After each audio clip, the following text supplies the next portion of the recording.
Howdy, I'm Henry. I'm Jacob. And let us know how the mix is going. I'm trying something new here. As you can see, we've once again reconfigured the interdimensional interspace engine. We've been through hell. Last week, personally, I was very sick, kind of hurt myself, lost complete track of time, became unmoored from reality. But you know what? I'm somewhat back to a functional schedule. Jacob's been a very helpful roommate and assisted me through these weird times where I feel like nothing means anything. We're playing Doom 2. Jacob, how you doing?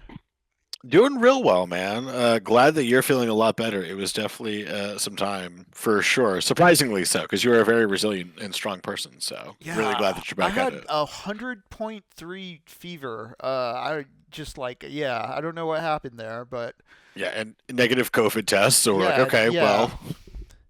Just very bizarre. But here we are with Doom 2, Hell on Earth. Last time we were playing Doom 1, we made it all the way through the Ultimate Doom, which last episode came out in 1995, so we're already going back in time to 1994 for Doom 2. Hell yes. How'd you feel about that last episode of Doom 1 that we were kind of traversing hell through? Man, a pain in the ass, but also kind of really fun. Yeah. Also, But, good evening, L-Man. Also, Bongman3256. Thank you all for being here, chat. Yes. Let me blast this up that we can also see these. There's the chat that I know and love. Beautiful. Yeah, I like that Jacob looks rather hellish while I'm, I don't know, in the night, in the blue. Right? Yeah. Little star lamp. Alright, well, as you all know, here on Techno Poverty, one of our things is we use video games as an excuse to talk about books, and books as an excuse to talk about video games. This session, we're going to keep talking about Jorge Luis Borges. We've been talking about his various short stories as we make it through Doom 1. Had I been feeling better, I maybe would have read some more of his stuff last week, but, time gets slippery. We're going to read The Immortal at some point tonight. I don't believe we did that last session, even though I said I was going to. We're also going to talk about Barton FInK, which we watched this past weekend on the Techno Poverty Discord. Barton FInK, a movie very much about being stuck in hell, aka LA in the 1930s. Not much different from LA now, though. Hey, got him. But before we get too far into talking about Barton FInK, LA, hell, all that good stuff, I'm going to join this Doom 2 session. Jacob, are you in here with me? Hold on, my computer is giving me a little issue, so I'm having to restart it. Give me 2 seconds. Cool. I'll be there in just a moment, so I can share that link with you as well. Yes, we did coordinate on the colors, L-Man. If you've noticed in the past, we typically have the red and blue lights off to the sides, kind of just providing a bit of a flourish while we're sitting on the couch. We decided, since we're going to be playing a co-op game on the PC today, to, have fun with that. Right. And thank you for noticing. It's appreciated. Steak Boy has entered. Now... Screen share. Cool. And you're back in. Hey, there we go. Excellent. And that's looking pretty good. Yeah, and you're monitoring the stream as well, right? So you can see what you look like on that end. I am. Let's see, though. Yeah, 3256. Time is a slippery circle. And I hope you're staying safe out there, man. I know that just because we passed the 14th doesn't mean the protests stopped. I don't want to ride too hard against anyone doing this in the time they can, because we're all busy people and stuff, but do keep in mind that it's not a one and done deal. ICE is still out there. As always, our stance: abolish ICE, support mutual aid, see who can help in your community, find local orgs and on the ground support for that kind of stuff. Don't just gawk as it happens. Yeah. Let's see. Looks like I'm having issues on the stream as far as my video's going. It's not wanting to play. But are you in the game? Or, well... Yes, I believe so. Because I'm not seeing you. Let's try one more time then, shall we? Or you're joining in, but I think you're still in spectator mode, which is why I'm not seeing you. Oh, gotcha. Let's do. So yeah, you've connected, you've spawned in, now I see you. Alright, now let's get my video over to you.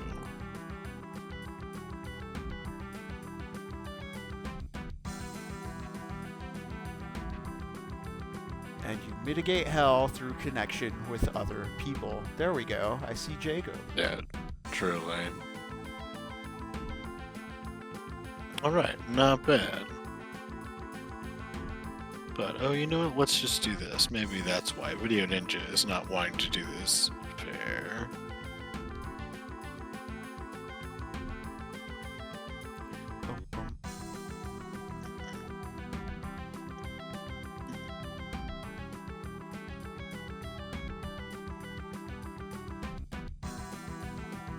Correct, 3256. Okay, yeah, I see you moving. I see everything. So Jacob.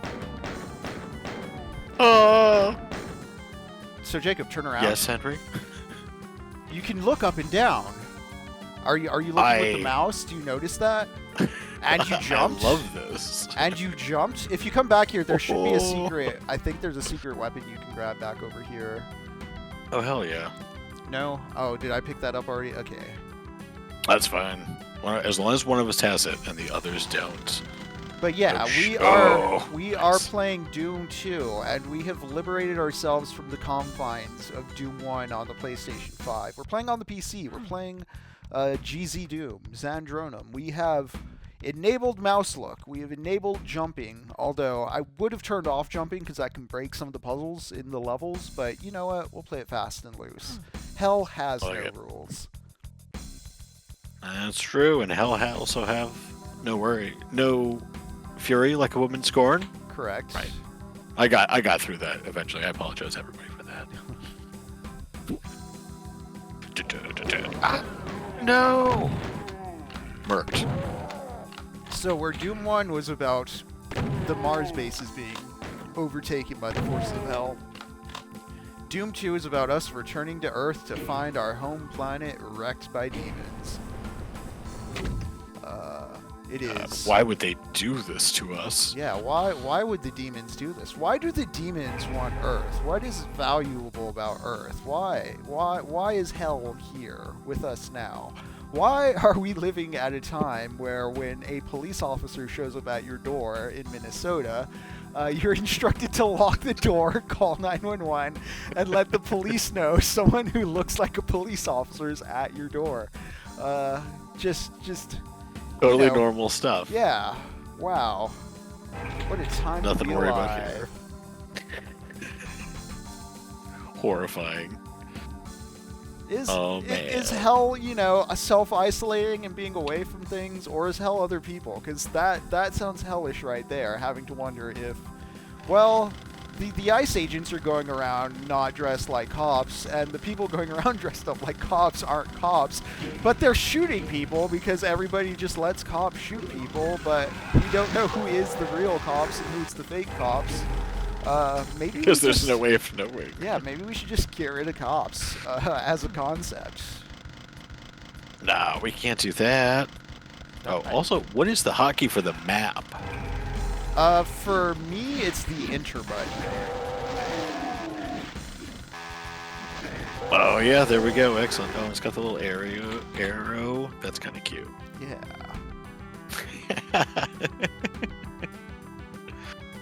I get so much amusement out of playing this game in adventure mode. Oh, just like top down? Yeah. Yeah, it's such a fun time. Alright, I've kind of licked this area and gotten a bunch of secrets and resources. How you feeling? Because the exit's right in front of us. I think I'm feeling good. Let me grab some health. I've just kind of been dicking around, honestly. I mean, yeah, I think I am ready. Let's do that. There's some health here at the end if you want some. Alright. Oh, beautiful. Beautiful, beautiful. Boom. God, look at that ping. Terrible. Terrible I ping. notice I'm just named player. I should have at least gone with Henry, but you know what? Nah, I'm just the player. I'm just You're just a player. Don't hate the player, hate the game. Doom Marine deployed to hell. Is Doom Marine married? You know, I don't know. I swear, whoa. Die. Okay, good. Nothing. Nope, there's a red door there, so we gotta navigate this sewer system. It's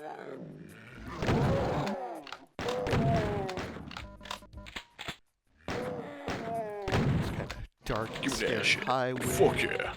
Hallway. Life is a highway. But like we are in sewers. It feels like. Oh man, you know, not gonna lie, jumping and being able to aim, big improvement in Doom 2. I can see why you like it more than original Doom. Well, the original version was also like Doom 1, where you're just looking left and right. It's still vertically locked. It's just because we are playing on a PC version that's modded out. Fair. But you know what? This is also the kind of kitted out version we need once we start playing some WADs. Yeah. You know, can't really do that on the console locked versions. Oh yeah, that makes sense. I was like, I feel like the new Doom 1 and 2 on the Steam Deck, Steam whatever has it where you can do some WADs in there. That was kind of nice. Yeah, I think you need to be connected like Bethesda Net, and you can download certain ones from a server. Yeah, which is quite interesting. Yeah, that is a nice feature, even if Yeah, like even if it is fucking signing into another thing. Oh man, you're right. 3256. Game of Thrones definitely tried to warn everyone about ice when they said winter is coming. What did George know? What did he know? So I gotta send this message.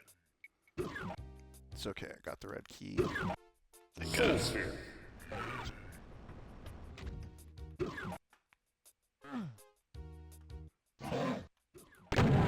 Something I was feeling by the end of Doom 1, though, that reminded me why I like Doom 2's level design more, is a lot of the levels in the back half of Doom 1, we're getting a bit too, hey, run across this lava pool. Like, hey, there's a pillar at the far end of this pool over here that might have a door on the backside. Why don't you run across this lava? It was very tedious. Yeah, it got very tedious. Like, just kind of flat is the way I always explain it. But like, yeah, I definitely agree with that. Oh, I do need a green key to open that. You fucking fuck. A green key. Oh crap! There's the two. Blue key. Well, okay. Oh yeah, there's a hole there. Oh damn! Look at those fuckers. Yeah, you see like the little lighting effects and stuff too. It's a nice little flourish. It really is, and man, this one really plays with you with the darkness. God, it felt like the end of Green Room jumping down this hole. Patrick Stewart. Alright, we got the blue key. For the nugs. Oh no, Crudler, I disagree. I love the back half of Doom 2. I love this game's levels way more than Doom 1's. Like Doom. Oh no, sorry. Shooting each other in the dark. You know, that's what happens. Getting spooked. The tricks and gimmicks get fun in Doom 2. Instead, they're not as tedious as Doom 1's. Which levels are you thinking in particular are bad or terrible? Yeah. You ready to exit this one? I dare say so. Let's keep going. Nice. The underhalls. God, I definitely need to get a stronger internet connection soon. We'll run an Ethernet cable. I have both our pings as green on my end at least. Oh, nice. Every time it shows it on the game, It was yellow the first level, yeah. Yeah, which is funny considering how far away. So you have the double barrel shotgun, right? Yeah. Do I actually? I don't believe I do yet. Okay.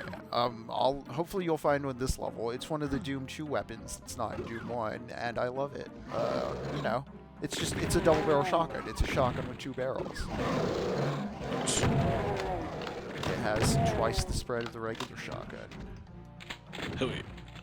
Like, that's kind of great, because I really do love the spread of that gun. Yeah. Yeah, you get just enough expanded arsenal in Doom 2. I'm already feeling like the enemies fight each other more in this one.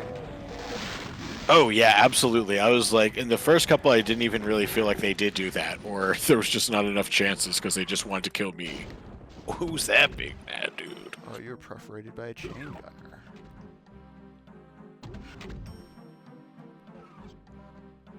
Loving the music right now.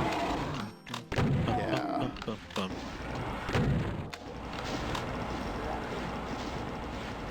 What is this place?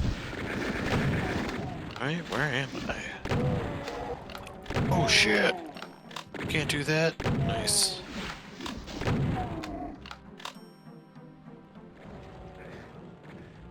Oh no!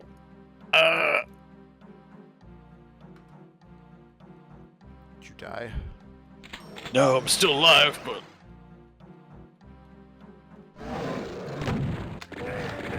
Oh, thank God. Alright. Survives. Red key.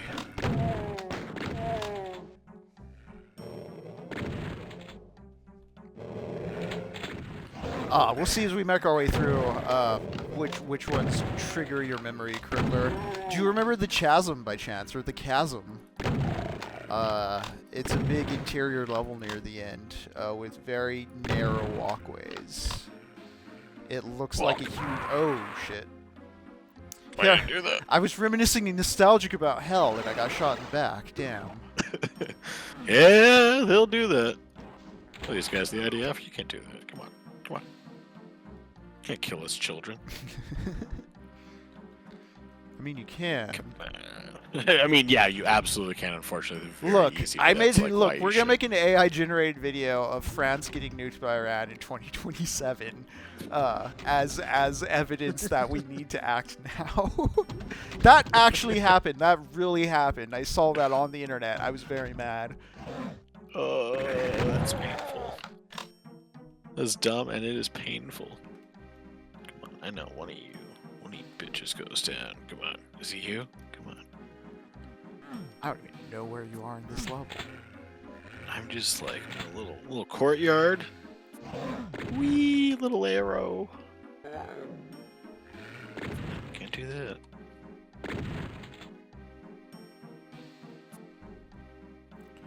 A Doom 2 book, Criddler? That sounds really cool. I remember my friend, well, King of Mystery. He's in the chat from time to time. He had quite a few strategy guides between him and his older brother, like backlogged up. And I remember the Doom ones and like the Mario 64 ones having really cool maps. Right before, you know, GameFAQs and the internet really took over as the tips and tricks and strategy place, I really did enjoy the way strategy guides would make their own like maps or art assets sometimes. Yeah. Because like you'd have like the official strategy guides, but then you'd have like unofficial ones that sometimes covered things better. I'm trying to remember the name of the brand that did the unofficial strategy guides, and their big claim to fame was like they got better Final Fantasy VII stuff figured out than the official Final Fantasy VII book. That's great. Yeah. Because they had like a recipe one. I think it was Versus books. They had like perfect. They would call them perfect guides because they were, you know, very braggadocious about how much more complete their guides were than some of the official ones. That's really funny. And good for them. They should. Yeah, physical strategy guides are cool. Yeah. I missed that. I think I have like I have a digital version on my iPad for Red Dead Redemption 2 because there's just so many things. I do recommend who's Fabian Sanglard's book? Is that a Is that a Doom walkthrough, or is that a book about Doom? That's interesting.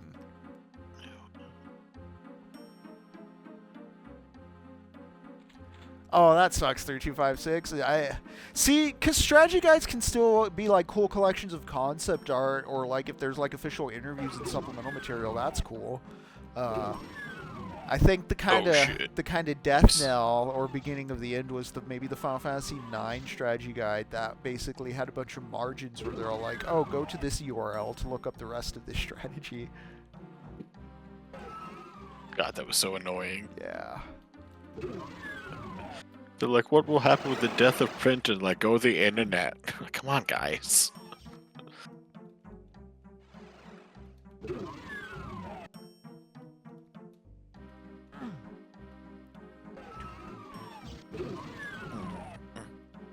Bum, bum, bum.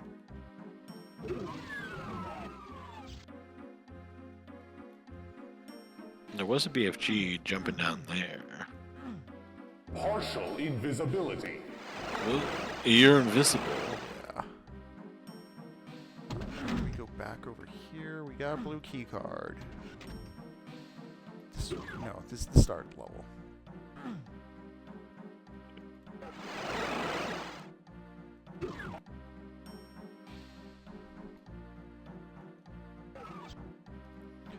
Oh, there's a little side door that went up over here.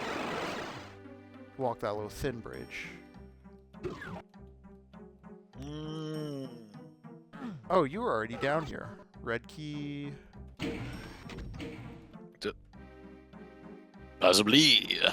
Yeah, because you killed everything. Everything here's dead. I didn't mean to. No, it's a good thing. Okay. Oh, well then I did mean to. Yeah. And I should get a raise. We just exited the level. Now. You know, hell ain't so bad with your friends, and even when it visits Earth. See, I don't know if internet killed the video star though, 3256, because now we're surrounded by YouTubers. Like we got Mr. Beast to deal with. We're in his world. And I think the radio star was reincarnated as a podcaster. Yeah. He's coming back for revenge. Some gusto. Fuck you. Oh, this level's dark and scary. Yeah. Man, I would gotta play in VR always. The fun. Oh, you sons of bitches. But yeah, so since we're back on Earth, I do like how much more these spaces are approaching realistic, or like trying to look like military facilities and like interior places that are recognizable. Yeah. Same. But also like dysfunctional, because like the lights are out, the doors are like stuttering open and closed. The power outage has finally come. There's sewers everywhere. No. Hold that. Nice. Let's get that. Good. Murder. I'm gonna turn the game audio up a little bit.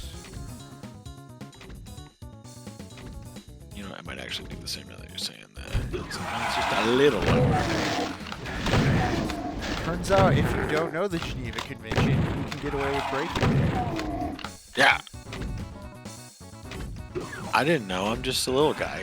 I'm just a little YouTube man. I didn't know I could explore from light to light for that long without sleeping. I'm just a YouTube guy. I'm just a YouTube boy. I didn't mean nothing by it. Honest. I'm just a little YouTube boy. I'm just a normal man. Just a normal man with my little videos and haha hee hee. That is one of the reasons I wanted to watch Barton FInk as part of this whole hell thing, is because all the characters in Barton FInk are in the hells of their own making, and a lot of them are like, or at least in Barton's sense, Barton is like, I'm just trying to appeal to the working man, to the normal man, to the average Joe. I'm trying to make real art for real people. Yeah. And it's just like, no, there's no normal people.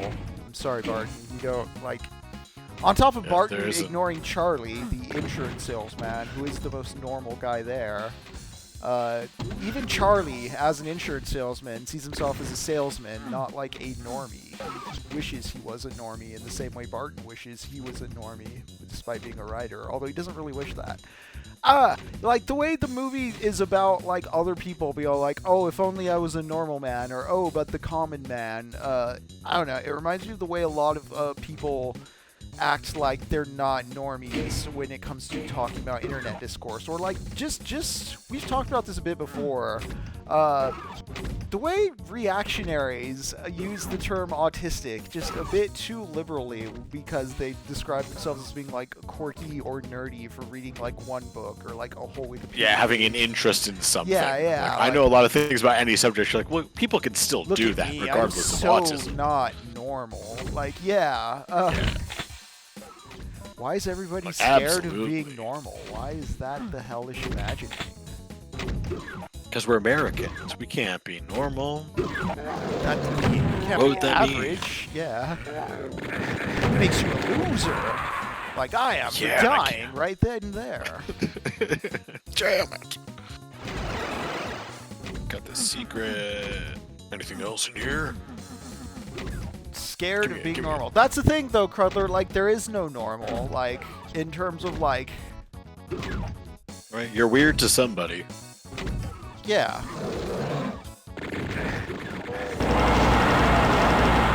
You know, every now and then we'll talk about fascist theory and how people are conditioned. Yeah. The construction of, like, the alleged normal, or the alleged, like, appeal to norms as a tool of just invoking shame, or just saying you're different. Like, well, where's this mythological average? Like, unless you're a twin, and we know some twins. Yeah. Like, you're different. Like, and even the twins are different. Yeah, 3256, it's the Dan Harmon quote about how there is no normal, just different kinds of weird. Yeah, we're all different flavors. And Crowther, I too feel that I'm weird to most other people. But, it depends. Some people like that. I think that's the exit right there if you want to hit it. Which one? On the other side. Yeah, right on the other side. Oh, right in front of me. The giant exit door in front of me. Nice. Assist. God, that thing looks so cool. That was tight. Yeah, the little glow effect they have on the plasma rifle now. The focus. Yeah. Well, it's funny, too, because I was, like, a while ago I'd seen something about people doing, like, RTX, was it like ray trace lighting in Doom? And I was like, that's honestly very funny. And I'm like, now I'm kind of seeing it. I was like, actually, that for a level like that would be kind of fun to see. You can get like there's like a basic 3D models mod you can install so that like instead of sprites, everything's like real basic like PlayStation 1 tier polygon models. It looks pretty cool. Honestly. Yeah. I think I was toying with something like that not too long ago. Was it Voxel? No, it's not Voxel Doom. It's older than that. But yeah, Voxel Doom's like got a similar thing going on. Yeah, it's like I tried Voxel and it was fun. Dude, take a shotgun to the face and eat it. Eat this lead, you hungry boys. There's Jacob.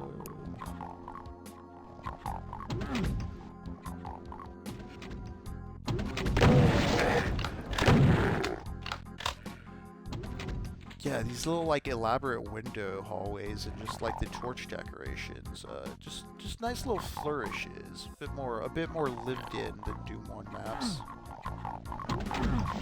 Ah! Why? The floor is lava. I hate the floor is lava. Unless I'm playing it at my house, then it's awesome. But when there's actual lava, I do not appreciate it. Key cards. That bastard. Actually, no, I don't have any key cards. But yeah, there's the blue and the red right there, huh? Yep. Where? Right. Is there any other way? Yeah, there's another hallway, or there's another door right here that drops you down. Yeah.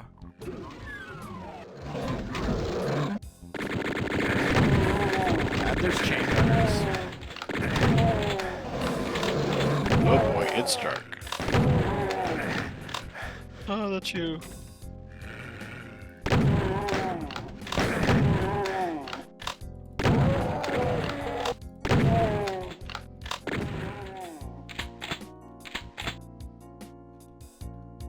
Very gratifying. Yeah, good point, Elmanx. I think there's a critical part of adolescence where you have to define yourself against the backdrop of a very noisy universe to appear normal for teenagers to disappear. Yeah. Yeah, well, it's like, I don't know how it is for you, but for me, I really felt like adolescence is just kind of like being forced to go through puberty in public, which is never fun for anybody. Yeah. Like, hey, you're all going to go to school at this time when your body's going through changes. You don't know how to dress yourself. You're going to be very sweaty and weird. Everyone is self-conscious about themselves, thinking that everyone is focusing on them, when that is the exact opposite, because they're too worried about themselves.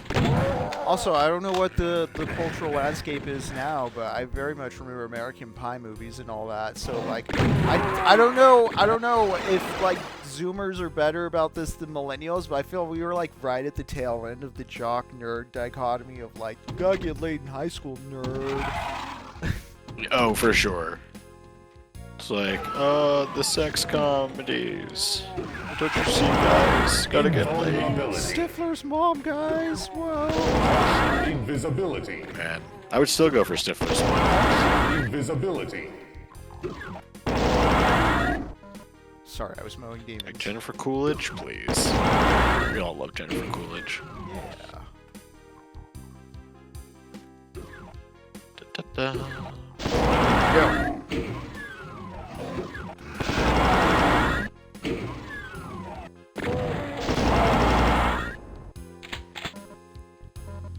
But the concept of normal is at least in Barton FInk, I find it fascinating how much it's a tool lobbed by everybody who's not normal as like an excuse to like do something or appeal to some rules that like they themselves admit they have. Like, it's funny that Barton's all like, I want to make this new like humanist type of theater where I do stuff for the common man, and it really gets what life on the streets is like. But then Barton encounters F.W. Mayhew. He's a William Faulkner stand-in. He's a drunk writer destroyed by the Hollywood system, just kind of living out his life, wasted all the time, with a mistress who's writing for him. And Barton doesn't empathize or even get in his head as a character. He just kind of judges him and wants to call him a son of a bitch. And there's a funny moment where Barton's like, oh, he's a son of a bitch. Don't get me wrong, he's a great writer. Like he wants to be like the judgy Puritan normie, but at the same time, he wants to have the appearances of being like this higher-minded artist type. And he can't hold the two. Which is why, I don't know, the movie is so great because it's like, it's a movie about a writer trying to write, and usually that can be very stuffy and pretentious, but like, it so thoroughly understands how full of shit Barton Creek is as a writer, and how full of shit writers can be.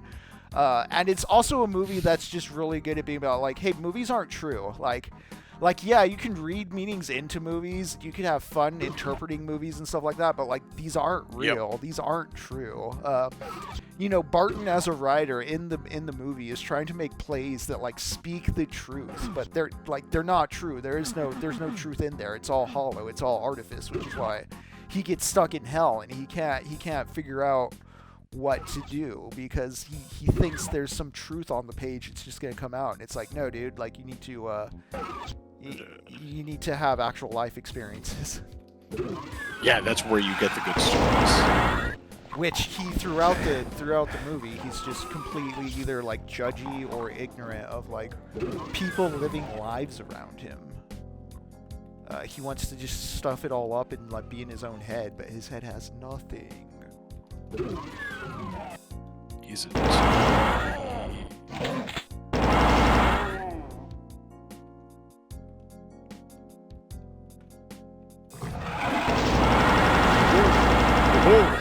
Oh, you fucking chain gunner! I will murder you. I do think teens, you're also, when you're a teenager, going through a stage of like ideology formation, what you want to stand for. You have your first like passionate feels of like, oh, things have to be, I want to, have this idea formation thing going on. But because you're still a kid, and because you're still, you have parents and like legal guardians, and like you can't curfew, etc., etc., etc. You have to approximate that through things you buy, or through movies you like, or books you like. Yeah. And I think while that's an important phase for like a teenager who's like exploring like ideas, maybe I don't want to. Should be left to teenagers. Well, like, yeah, I would say maybe we're stuck in culturally as Americans in a sort, like, we get stuck in that consumer mode. We don't leave it, and then suddenly, Yeah. You're 40 years old just expecting like watching the quote unquote right movies to like do the thing. And it's like, no, there's a whole side of like, again, material action and praxis you got to do. Yeah. There's reading things and then there's doing things. Practice. Just watching things. Practice and theory. Theory and practice. Yes. Dude, this is intense. Oh, this lighting? Yeah. Yeah, and just these little corners. Like, I do like the enemy programming in this one a bit more. It is a little harder to track. At least in small, tight corridors. A lot of like slower, kind of groovier tracks too, as we're like making our way through like these haunted, like, it's kind of like a zombie infestation at the start here, where we're fighting a lot of demons and possessed soldiers in like a military base type setting. So like, there's kind of a shuffling like grooviness to the music, and like we're going through corridors, but it's not like too flat or oh, holy shit, that's a lot of hell. Nice. Yeah, I'm gonna bring out the BFG, baby.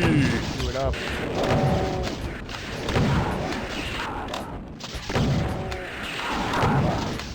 But see, even that like opening area of convoluted corners is open to like this big area here. Yeah, a lot of good contrast. Very modular level.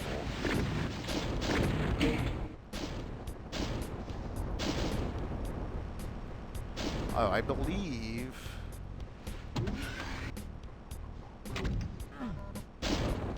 You're exploring. You got it. Oh shit! Whoa. The secret. I got a key card.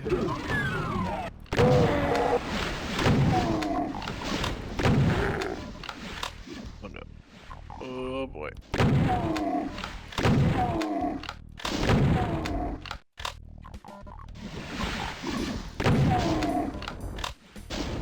And that whole, in Barton FInk again, that whole insistence on like there being a norm is sort of a way to brush away current issues our characters are facing until it literally boils over into hell. They keep trying to put the wallpaper up. They keep trying to mask the situation. They keep pretending they're not in as hot water as they are in, until the hotel's on fire, symbolically, allegorically. It's just one of the coolest looking scenes in cinema. John Goodman just murking two detectives while yelling, "I'll show you the life of the mind." Yeah. His interior mind is just anger and rage and fire, and that's what he turns the hotel into. He makes it hell on earth. John Goodman, you're wonderful, man. Yeah, and the way that he plays that character in that movie, I've seen Barton FInk like 10,000 times. I saw it in college, and it's always just really stuck with me. He's this smiling, dandy kind of insurance salesman guy, but then the plot twist, of course, being that he's a serial killer. The dude who's living next door to Barton, that Barton's not paying attention to this whole time, despite Barton romanticizing how much he romanticizes and listens to the plight of the common man. The insurance salesman next door is actually, he goes town to town killing widows and decapitating them. And knowing that, when you rewatch the movie knowing that, it becomes very creepy because you're not sure if he's being a sarcastic jackass or an earnest and happy dude with some of the ways he'll be like, "Oh shucks, gee whiz, Barton, I didn't know that." Like, wow, you really showed me things. Like, you don't know how much he's like, "Oh, this guy's a fucking moron who I'm playing for a room," versus like, "Oh no, I'm just a himbo," and yeah. Like, nah. Good shit. God. Oh, damn. Real low health. Sorry, I just didn't realize how low it was. There we go. Death.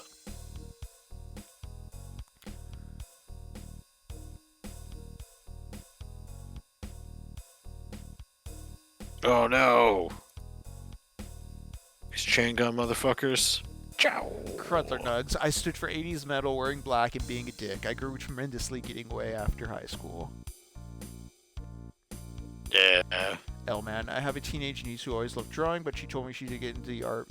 Could mean things until she watched Schindler's List in class. That's cool. Hell yeah. Okay, I think we need, like, once we get the blue key card, we can go back up to the starting area.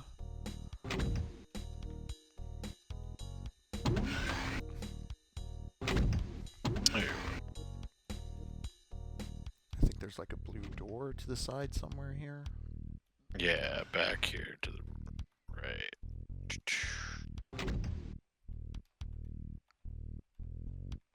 Blue key card. Woo!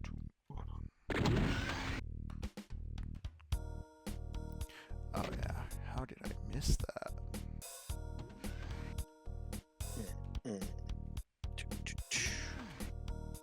Definitely some weird games.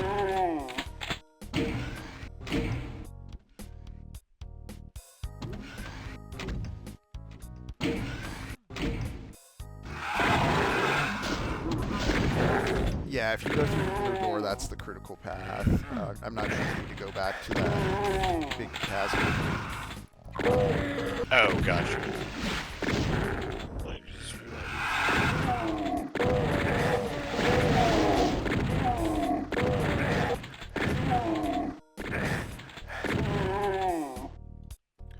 Do you remember the first-person shooter you played with like mouse and keyboard controls? Man. I don't. You know, I do remember the first third person when I played was Max Payne. Okay.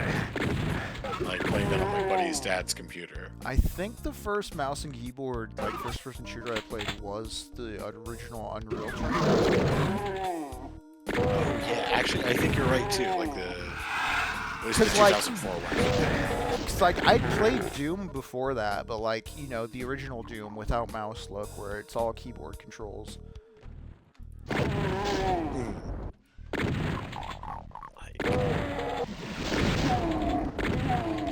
I'm trying to think of what else I played. Counter-Strike. Played later, I think. And I've just encountered one of the new enemies to Doom 2. I believe it's... I don't think it's the Revenant. No, yeah, it is the Revenant, because the other one I'm thinking of is the Archvile. Dudes with rocket launchers on their shoulders. If you see any, be very careful. Gotcha. Get to where you went through the blue door? I went through the blue door, yeah.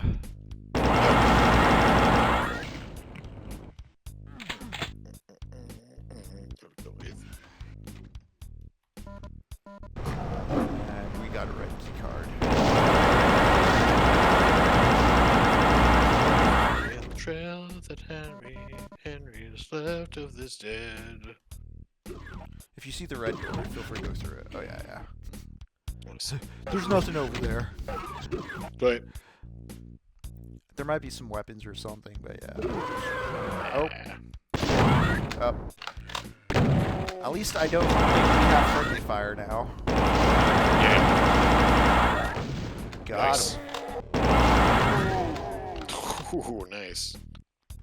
Yeah, see, we already have plasma guns and stuff too. Like, The way Doom 1 is like a freeware episode 1 and then episode 2 and 3, it causes them to tuck some of like the better weapons and items in those back paywalled episodes, so the front of the game's not as strong as it could be. Whereas this one, it's all good to go. Yeah. Man, it's so interesting. What an interesting approach to back in the day to get people to like, buy into it as well. I mean, it was revolutionary. We have a lot of games to now because of that, so I'm thankful for it. I think Doom 2 just refined the structure of the thing so much more, you know? Yeah.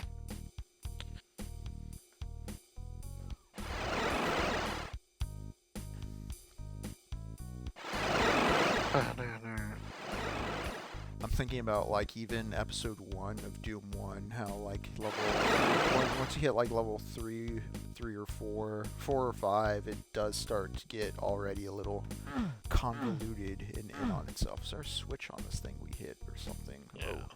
Oh. Okay. Whoa. Got the yellow key.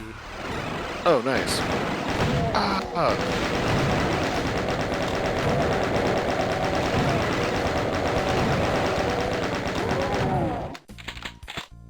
Alright, well there we go. That took care of that.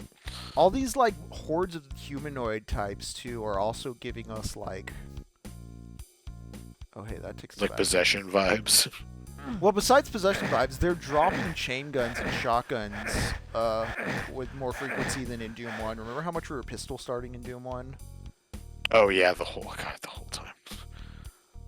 That's nice. Like, dying in this game gets you a pistol start too, but like, there's more weapons just kind of laying around to pick up. Also, yeah, exit ways open. Oh hell yeah, where's it at? Do you have a BFG? Because there was a BFG in the, explore that center place. Yeah. Oh yeah, I've got a BFG. Okay, cool. All right, let's exit. Hell yeah. Let's do it. The Crusher.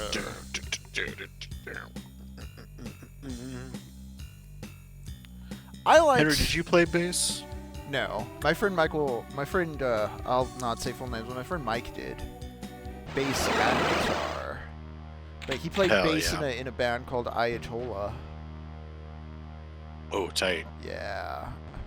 I remember that being one of the a high school moment, just going to the Ayatollah show. Oh shit. Okay, so we don't get the little intertitle cards because we're doing co-op.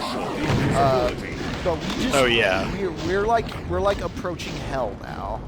Like that first like actual closer to the gateways. Yeah, like we just got through the first episode where we're like navigating a military base on Earth, and then we're in hell now. Damn. Which is why, like, yeah, this is why the enemies have stepped up in threats. I was gonna say, like, I like how they tease that too. A couple you're used to. Fuck.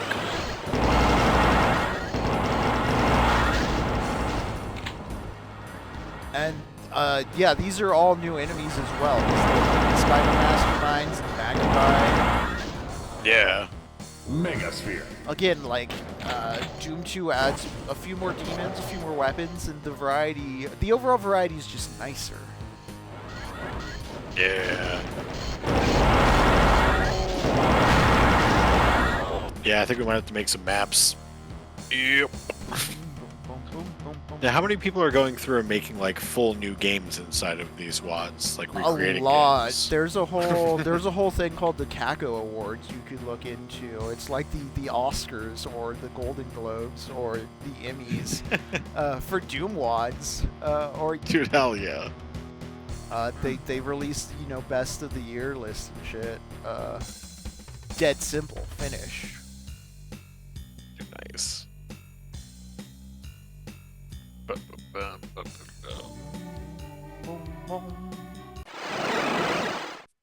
Ooh, so many doors. Yeah. See, and so the hell levels in Doom 1, like, the textures just got kind of weird. and the levels were very labyrinthine. Here they get playful, and the sense of playfulness is so much more entertaining than the tedium of kind of the later levels of Doom 1 for me. All right, for sure. Let's just open a door and see. Like, yeah, this is a fun house. Oh, damn. Damn. Yeah, that too. There's so many more like mobs and hordes and just.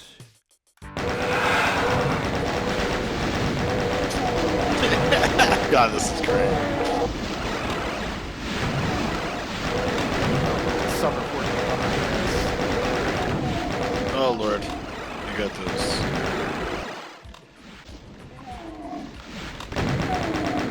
God. Oh yeah.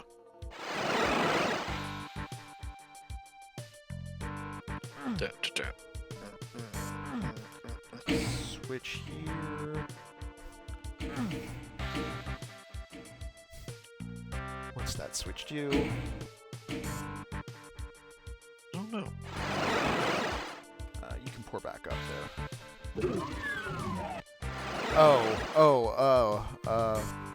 Whoa. What's up? I just teleported. I didn't realize what was going on. Go in that room. Oh fuck. Oh shit, there's I thought they're porting in behind. It's fucking everywhere.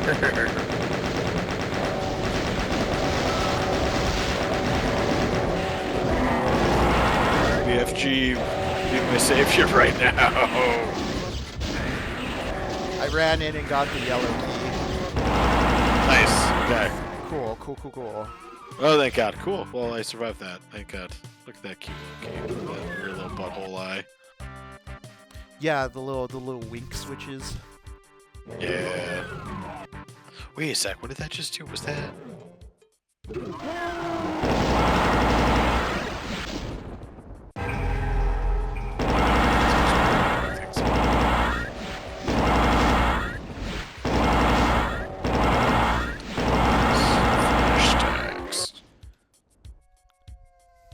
No, I changed my mind. Where are you? Oh.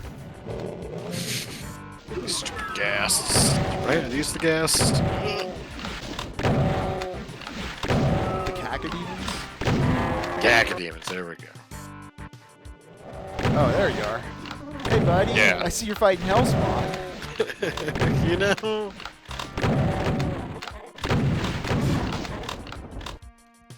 What are these flesh pillars? I don't know, but they're really weird, right? Extremely. Yeah. Alright, well.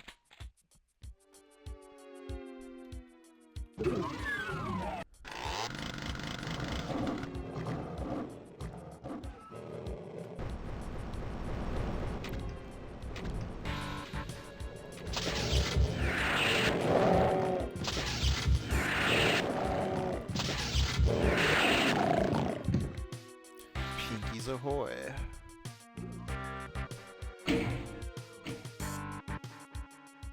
Pinky, pinky, pinky. See, this level feels in part like it's designed to give you just a lot of opportunities to hoard ammo or to collect arsenal. They're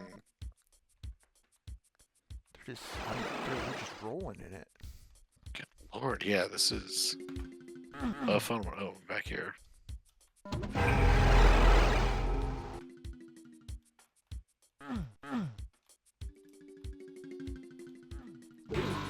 A secret is revealed.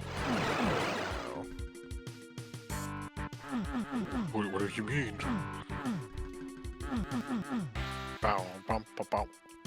I'm like stuck. What happens if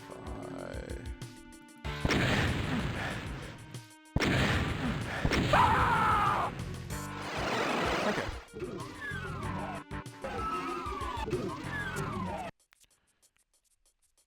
What up? Yellow door.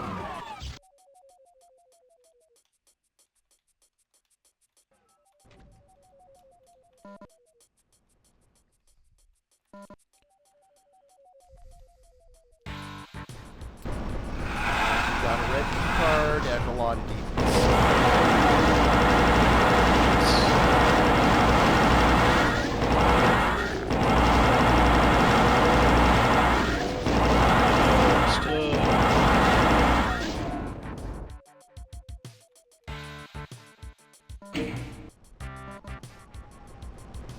I forget that you can crouch now. Invulnerability. What's the crouch button? Control? Oh, hey, yeah. I don't know where I am. Yeah, I don't know where you are either, but I think we're ready for the exit if you're ready to end the level. Do it.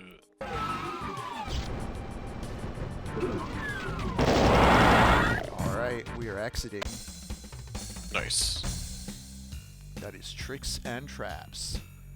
Hell yeah. God, hell, sometimes. Real doozy. I don't know, that was quite brisk and breezy. Okay. We have entered Sandy City. I've been bumping the remix to this track over the past few days just because there's a remix of it I really like, but one of those tracks that reminds me why I love Doom 2 a lot. Like I just really love this music. It's kind of creepy. Fair. Got like a little gothic Stalker vibe to it. Also, so the remix is called Enter Sandy City. I think this level's just called Into the City. I think we're like infiltrating a hell-touched town, basically. Okay. Coming up from under it, if that makes sense.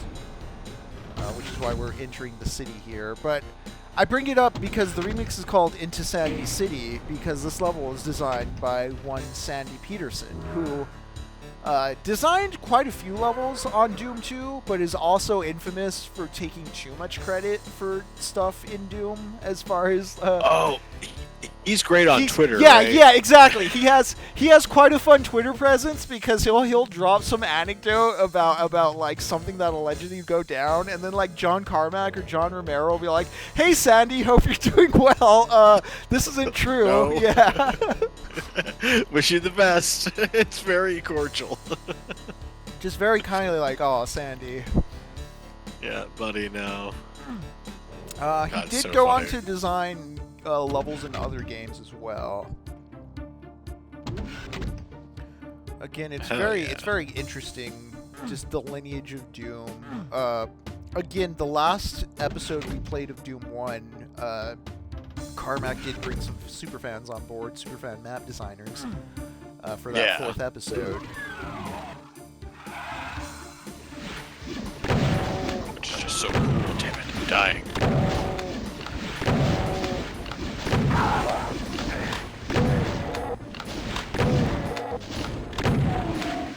I want it. The levels in Doom 2 to me feel like they peel back in segments better than Doom 1 levels. It's very clear where like the new areas begin and like where like the old, like the way the levels shift or the way they're designed is it's very clear, like, okay, this is the first area, and then I'm in a new area now as far as the visual style and design being defined by like this singular room or this little hallway bit. The critical path evolves at a nicer clip. Yeah. Like, hi, welcome to this room. We have the blue card now. Nice. Blue card.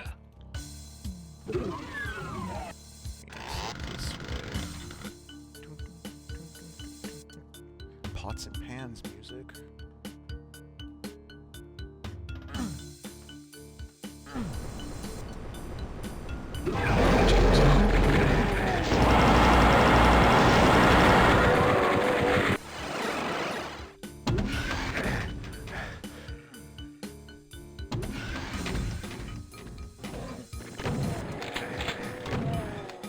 Fucking chain gunners.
Yeah, Doom was basically Descent in space, man. Or Descent is basically Doom in space.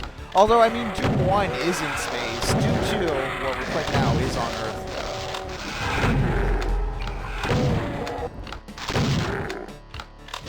Jake, I have no idea where to use the blue key card. Damn, I keep going to yellow key. I keep finding secrets. I keep finding secrets. Listen here, liberal. I keep finding secrets.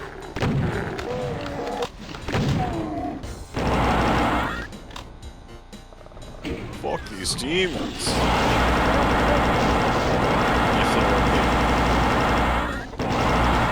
Them's your demons. Yeah, they'll do that.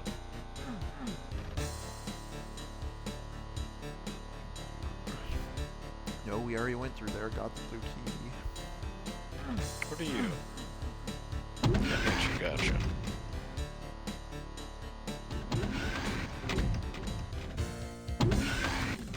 These are all yellow doors over here by the start.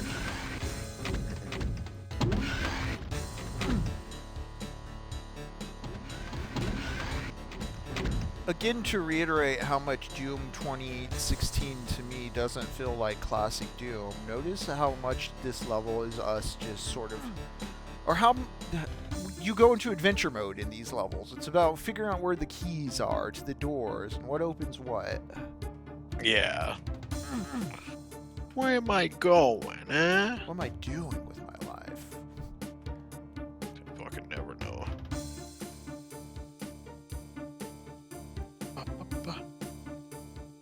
Well, it's different. Henry's already murdered everything out here. Good.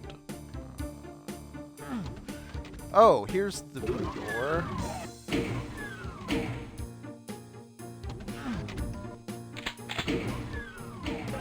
Okay, I remember this area now. I found the chamber with the... I found where the yellow key is.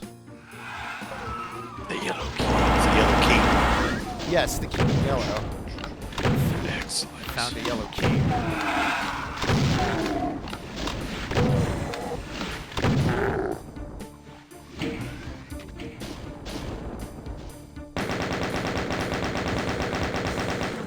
Yes, fight, Stevens, fight. Fight for my love.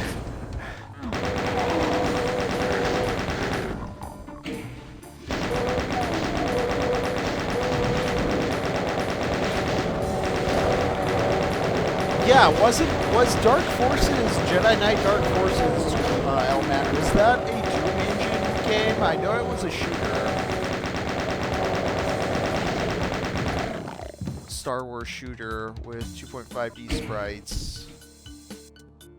Oh, hell yeah. It was like Dark Force, Jedi Knight, and then Dark Forces, eventually got like Jedi Knight 2, Jedi Academy. I forget the exact lineage of that series. It's a convoluted naming scheme, but Yeah. Star Wars using the first-person shooter aesthetics. Not mad about it. No, it's very much laid the work for the aesthetics of something like Andor for sure.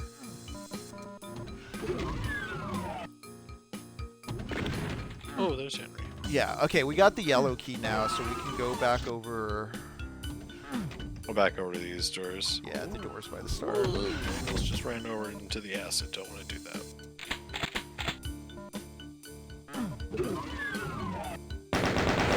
Oh no, pain elemental.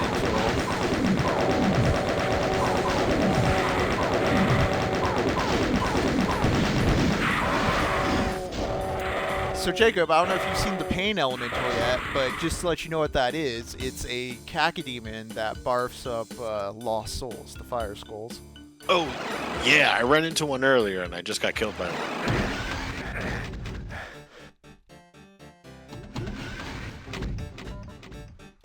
The harpsichord makes me feel like I'm in ancient France.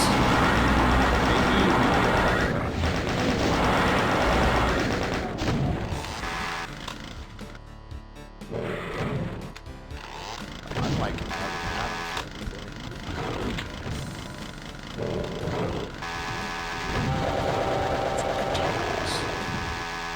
the exit door's down here.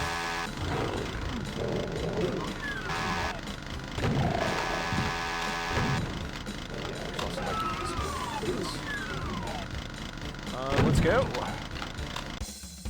The pit. Nice.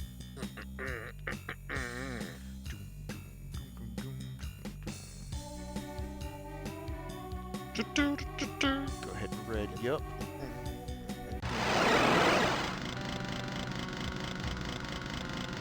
Alright. Where have they brought me?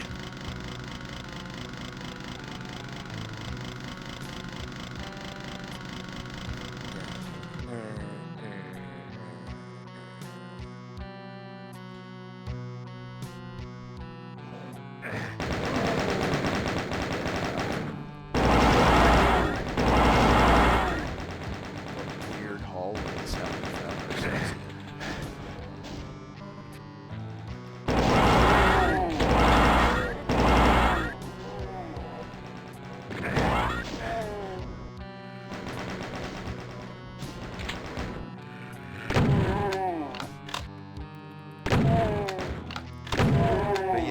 As you can see, both because we're playing on the PC, but also because the engine was just better at it. Like, nicer lighting effects.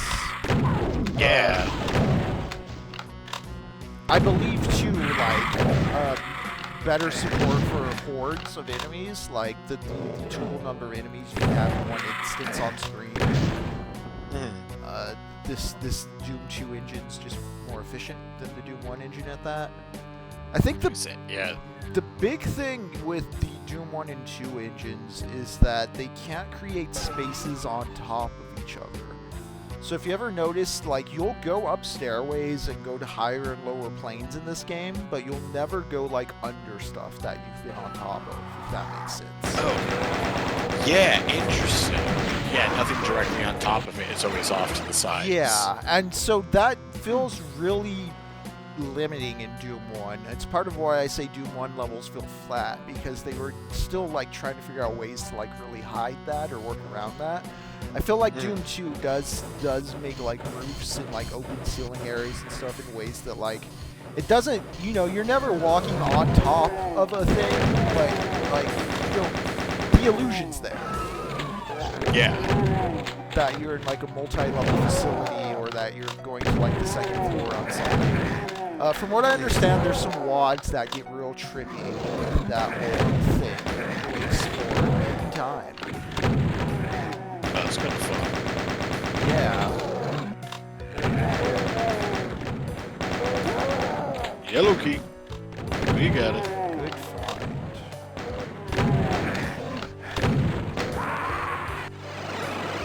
And accidentally found a secret. I do think Doom 3, for instance, gets a bit too... Doom 3 and Doom 64 definitely tilt their hands way too into horror for my tastes. But I do like how this level is got, like... This level does have horror vibes, but it's still the same color palette as traditional Doom. Yeah. Shotgun, there we go.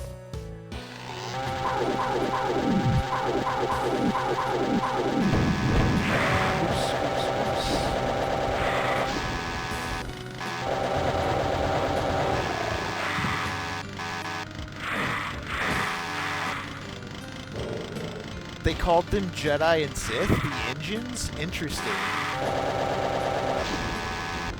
Yeah, the 90s were an interesting time where every, like competing engines were still, like, a big part of, like, the PC scene. You had, like, the Quake engine, you had the Doom engine. Yeah. The Unreal engine. Unreal engine, yeah. You had Half-Life. Unreal, the original Unreal, well, we might play that at some point for the stream, because I think that is an underrated first-person shooter. Oh yeah, for sure. It's very good at having a naturalistic story told through like exploration and interaction. It's not very cutscene heavy. Yeah. But it's right up there with Half-Life for me as far as like standardizing storytelling through first-person tools. Man, I love Half-Life. Half-Life and Half-Life 2. Half-Life 2 is my first experience into the Half-Life games and then went back. Yeah.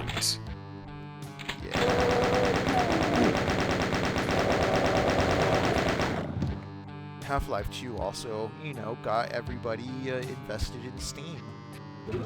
Yeah.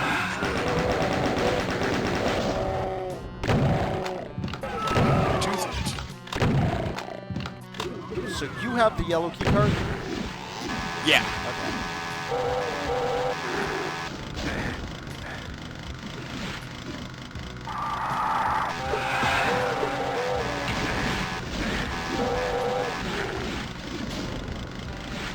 Whoa. I'm kind of dashing around like crazy with the chainsaw right now, but I do not have the key card. A lot of secrets though. Yeah, I got the blue card and the yellow card. Okay, the yellow card is somewhere around here. There. Now where's that blue one? Oh shit. I spawned in front of a cyber demon. Oh yeah, I did that earlier too. Just die in place. Yeah. Yeah, 3256. It is interesting how the Unreal games never got huge, but the Unreal Engine took over everything. I mean, Unreal Tournament was pretty big for a while, and they just kind of rolled that over into Fortnite. Like, before Fortnite, I remember, like, Unreal Tournament, I would mod all the time. I had, like, Mega Man and Darth Vader and a Gingerbread Man, just all kinds of weird, crazy character models, and then, like, the custom levels for Unreal Tournament. It was free Fortnite, basically, except you had to, mod in, like, some of that stuff. It wasn't too hard, though. Like, that was it's pretty easy to get in. Yeah, that was a good, like, primer into the basics of, like, how computers work and, like, how programs work and that kind of thing. Like, I didn't pick up a language from it, but, like, it's taught me skills I still use today as far as figuring out and troubleshooting PC shit.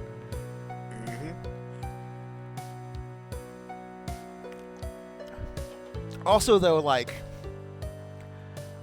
Unreal 2 is not that good a game. I remember buying it as a kid and really liking it because it was, like, pushing graphics at the time, but, like, it wasn't anything super good or interesting. It was a huge, like, nothing. It was okay. Yeah. It wasn't even really good as a sequel to the original Unreal, because the original Unreal, like, the closest thing I can describe it to is, like, Metroid Prime, where the general premise is you're on a prison ship that crash lands on some planet, and you have no idea where the hell you are. Like, the first level is you escaping your prison ship. The second level is you exiting the ship onto the planet, and it's really cool because the first level is an interior of a prison ship. It's very much like a Doom or a Quake looking thing. But then you step outside into this fully rendered 3D world with, like, a lush sky and, like, green trees, and it's very atmospheric. And that first Unreal game, it's just made to show off the Unreal Engine, so it's just loaded with moments like that. It's a lot of, like, showing, not telling. Just like, here's an alien world, and you're a lost prisoner on it. We're just gonna showcase the graphics and try to make this adventure worth having. It's not really aspiring for much more. Whereas I think Unreal 2, they were in their heads about, like, oh, we gotta follow this up with, like, a good game. Yeah. Also of note is the default sex for your character in Unreal is female. Like, you're a female prisoner. In a sea of Doom Marines and Quake dudes and just dude shooters, Master Chief, etc. Unreal dared to have a lady protagonist. Good for them. Yeah. We like that. We love our Sigourney Weavers. Yeah. And, like, as you explore the planet and you, like, read the little, like, logs and runes and, like, temple, like, legends, you come to familiarize yourself with, like, basically there's, like, an evil imperial alien invading race that took over this planet, but you may be, like, a messiah that the slave race has in their legends. It's pretty fun. Oh, that's fun. Pretty fun. Some prophetic stuff. Right, because you're just a prisoner who crash lands on this planet. You're like, hey man, I just want to get out of here. And by the end of it, you've, like, killed, like, the slaver queen.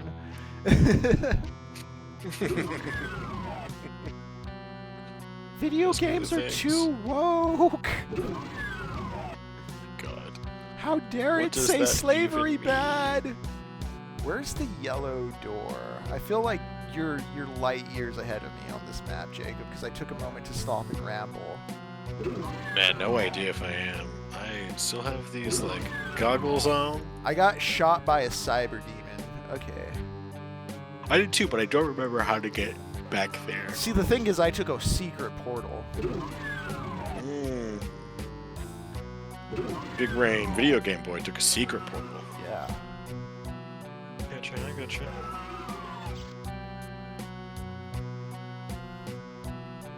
Get fucked. Unreal Tournament awesome. Before everything's computer, yeah. Yeah. See, but yeah, they were able to sustain, like, Unreal Tournament being a multiplayer thing and just licensing out the engine enough to where they didn't need to make more Unreals, and I'm fine with that, honestly, unless they really ever felt the need to, like, make if they were ever inspired to make, like, a real follow-up to Unreal, that'd be neat, but, like, they don't need to. Yeah, there's no need. Okay, found the yellow door. Oh, I need a blue key, though. Where was the blue key? Because you found the blue key. Yeah, it was in one of the bigger rooms with, like, a column in the back. Oh, so to the east of where you are, where there's, like, those little stairs in, like, the big oval room.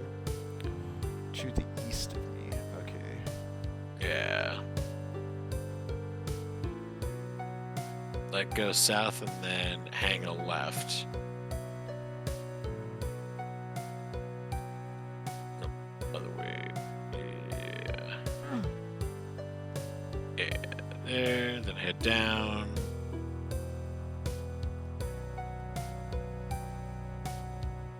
I gotta hit the door button.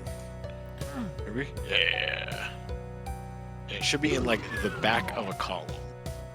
Like, go to that door, should be a big old open room. That's right there. Secret. Papa, give me my secret.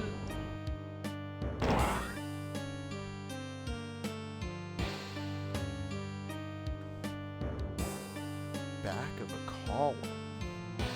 Yeah, like, I backed into it is how I ran, like, is how I found it. Let's see if I can.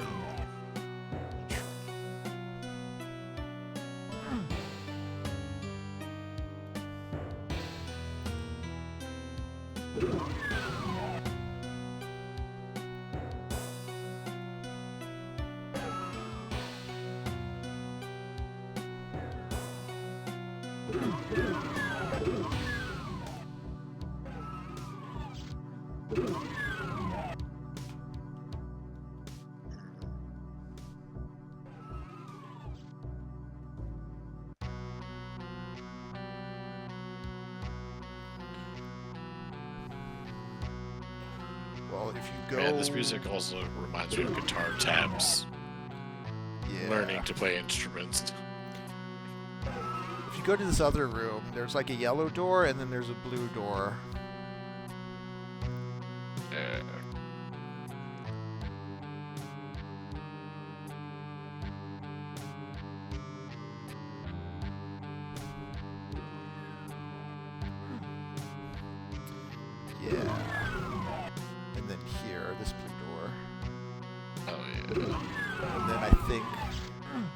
Exit? Yeah. Although be very careful, the cyber demon's on the other side of that wall. Yeah, I was gonna say, I just saw that guy. Can we kill him from here? I just want to hit the exit button. I'm just gonna hit the exit button. I just want to get out of here, boss. I just don't want to deal with it, man. Cool. God. Made it. You dang demons. Map 10, refueling base.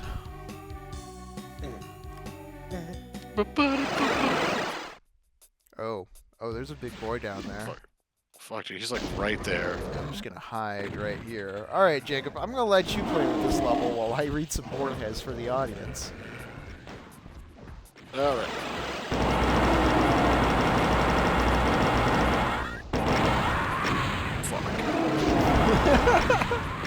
fuck!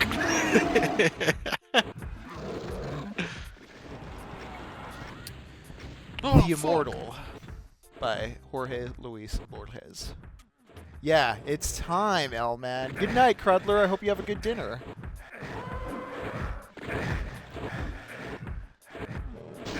Alright, I'm gonna tweak the Doom audio just a little for a moment here. Yeah, that's fine. Solomon saith, there is no new thing upon the earth, so that as Plato had imagination, that all knowledge was but remembrance. So Solomon giveth his sentence, that all novelty is but oblivion. Francis Bacon. Essays 58.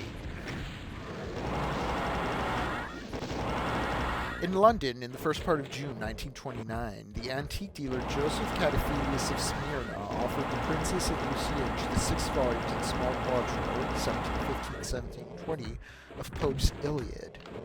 The princess acquired them. On receiving the books, she exchanged a few words with the dealer.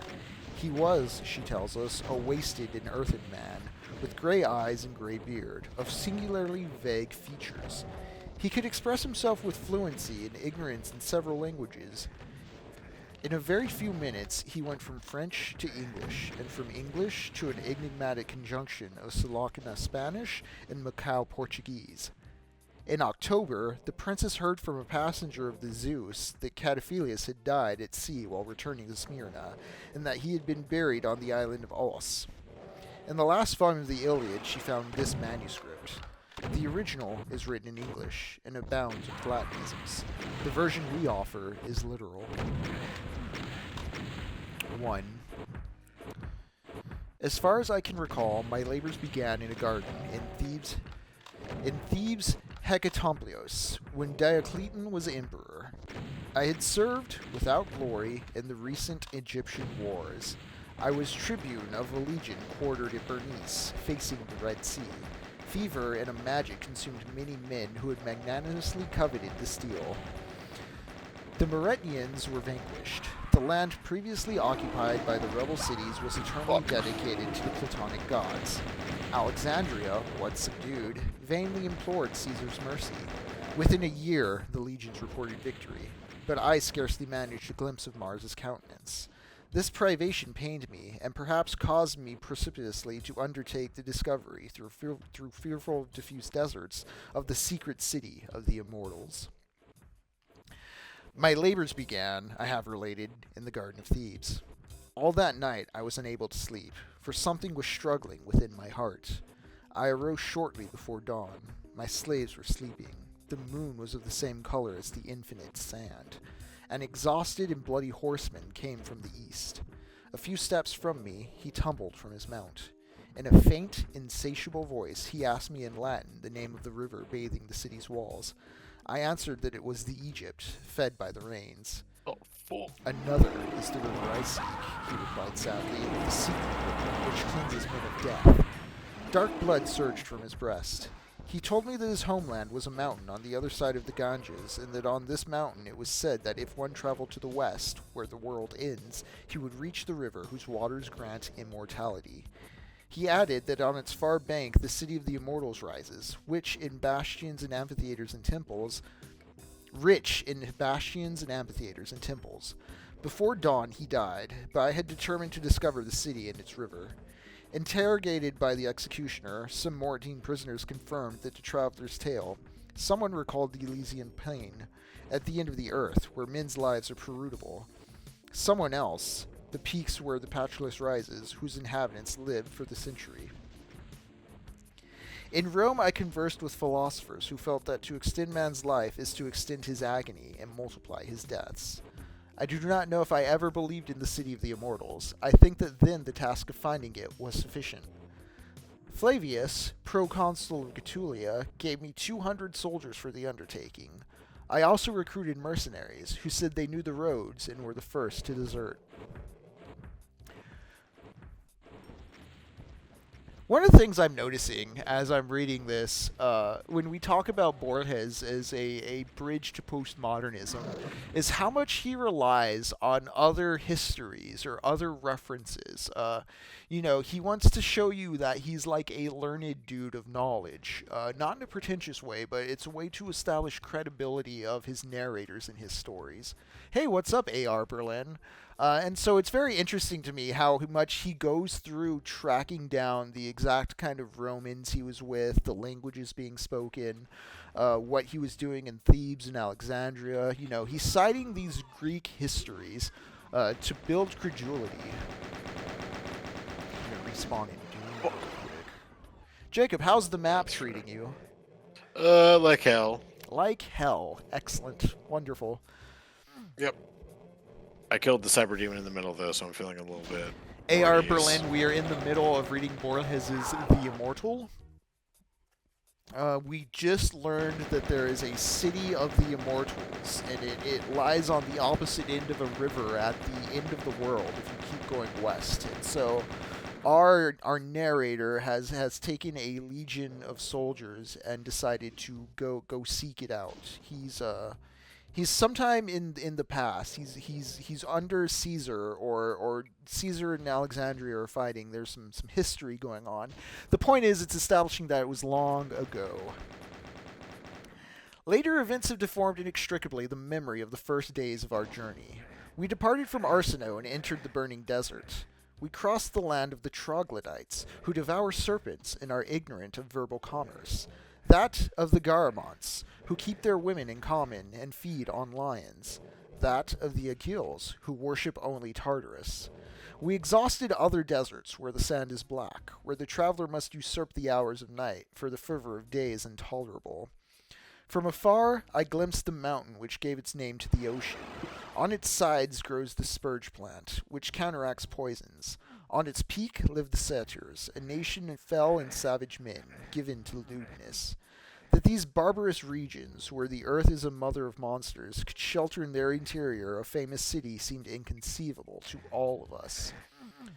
We continued our march, for it would have been a dishonor to turn back. A few foolhardy men slept with their faces exposed to the moon. They burned with fever. In the corrupted water of cisterns others drank madness and death. Then the desertations began. Very shortly thereafter, mutinies. To repress them, I did not hesitate to exercise severity. I proceeded justly, but a centurion warned me that the seditious, eager to avenge the crucifixion of one of their number, were plotting my death.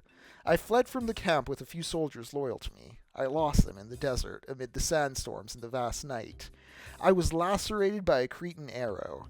I wandered several days without finding water, or one enormous day multiplied by the sun, my thirst or my fear of thirst. I left the route to the judgment of my horse. And the dawn, the distance bristled up to pyramids and towers. Intolerably, I dreamt of an exegious and knitted labyrinth. In the center was a water jar. My hands almost touched it. My eyes could see it. But so intricate and perplexed were the curves that I knew I would die before reaching it. Part 2. When finally I became untangled from this nightmare, I found myself lying with my hands tied in an oblong stone niche no larger than a common grave, shallowly excavated into the sharp slope of a mountain. Its sides were damped, polished by time rather than by human effort. I felt a painful throbbing in my chest. I felt that I was burning with thirst. I looked out and shouted feebly.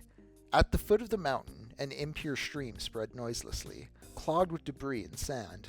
On the opposite bank, beneath the last sun, or beneath the first, shone the evident city of the immortals. I saw walls, arches, facades, and fora. The base was a stone plateau. 100 or so irregular niches, analogous to mine, furrowed the mountain and the valley. In the sand there were shallow pits. From these miserable holes and from the niches, naked, gray-skinned, scraggly bearded men emerged. I thought I recognized them. They belonged to the bestial breed of the troglodytes, who infest the shores of the Arabian Gulf and the caverns of Ethiopia. I was not amazed that they could not speak and that they devoured serpents. The urgency of my thirst made me reckless. I calculated that I was some 30 feet from the sand. I threw myself headlong down the slope, my eyes closed, my hands behind my back. I sank my bloody face into the dark water. I drank just as animals water themselves. Before losing myself again in the sleep and delirium, I repeated, inexplicably, some words in Greek. The rich Trojans from Zelea who drank the black water of the Aesepos. I do not know how many days and nights turned above me. Aching, unable to regain the shelter of the caverns, naked and on the unknown sand, I let the moon and the sun gamble with my unfortunate destiny. The troglodytes, infantile in their barbarity, did not aid me to survive or die. In vain I begged them to put me to death. One day I broke my bindings on the edge of flint. Another day I got up and managed to beg or steal. I, Marcus Flaminius Rufus, military tribune of Rome's legions, my first detested portion of serpent flesh. A Roman eating serpent flesh like a barbarian? I've said it before, but Borges was a bit of a Europhile, an Anglo, not necessarily an Anglophile because he was Argentinian and Spanish and all that, but he did sort of prioritize like European classism and that kind of culture over his native Argentinian, and I do think it's showing here with what he's describing as barbaric and what he's saying about Ethiopians and troglodytes and Arabians and all that.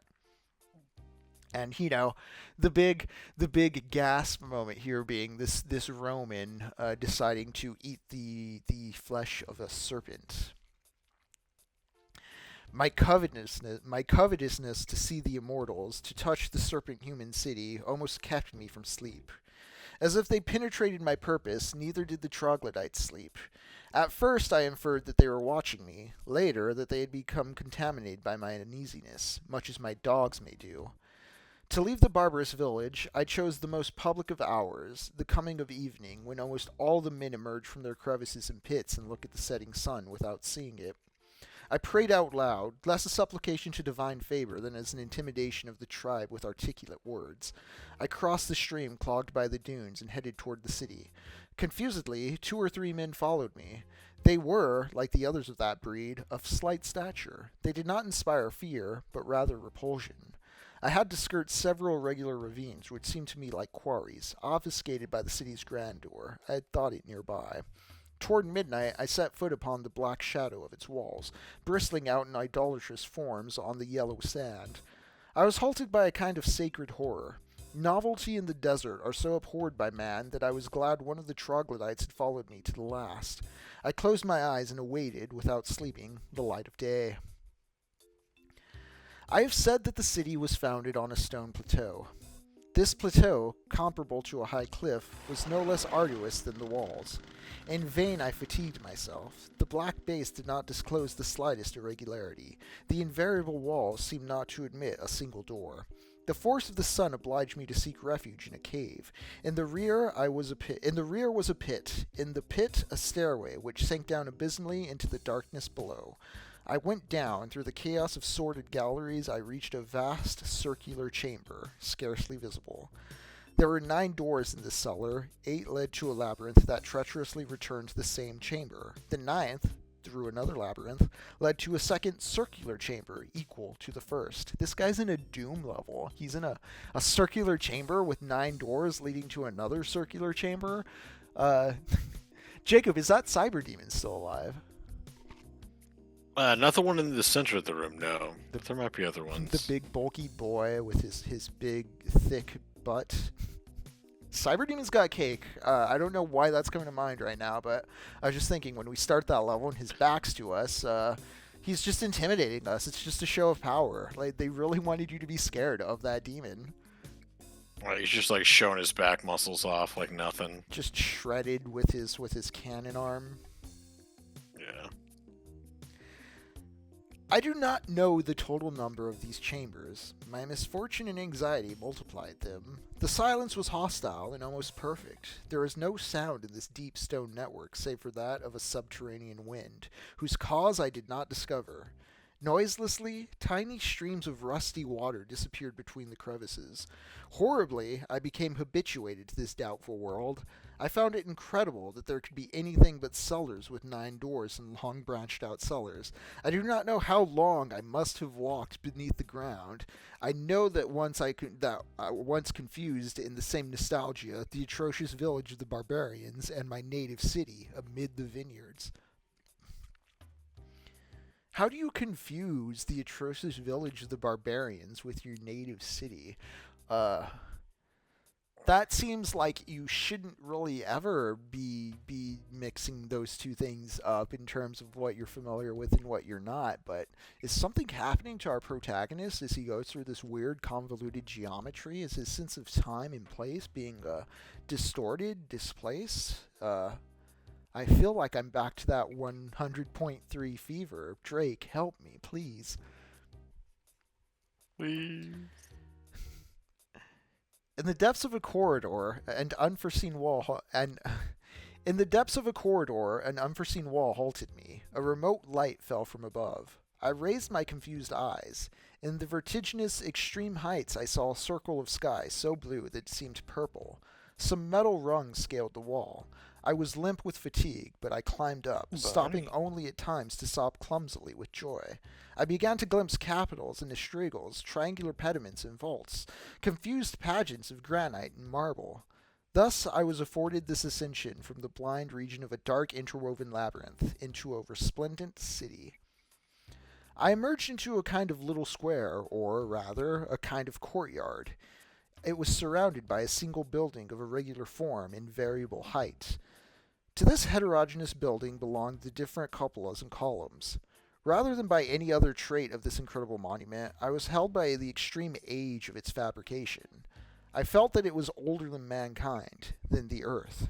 This manifest antiquity, though in some way terrible to the eyes, seemed to me in keeping with the work of immortal builders. At first cautiously, later indifferently, at last desperately, I wandered up the stairs and along the pavements of the inextricable palace. Afterwards, I learned that the width and height of the steps were not constant, a fact which made me understand the singular fatigue they produced. This palace is a fabrication of the gods, I thought at the beginning.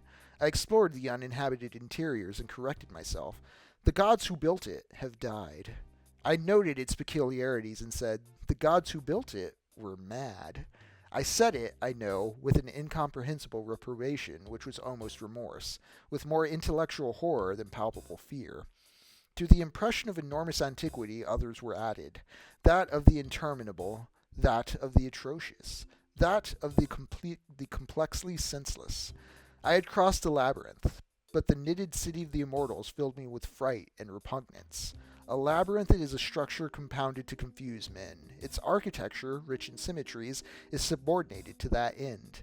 In the palace I imperfectly explored, the architecture lacked any such finality. It abounded in dead-end corridors, high, unattainable windows, portentous doors which led to a cell or a pit, incredible inverted stairways whose steps and balustrades hung downwards.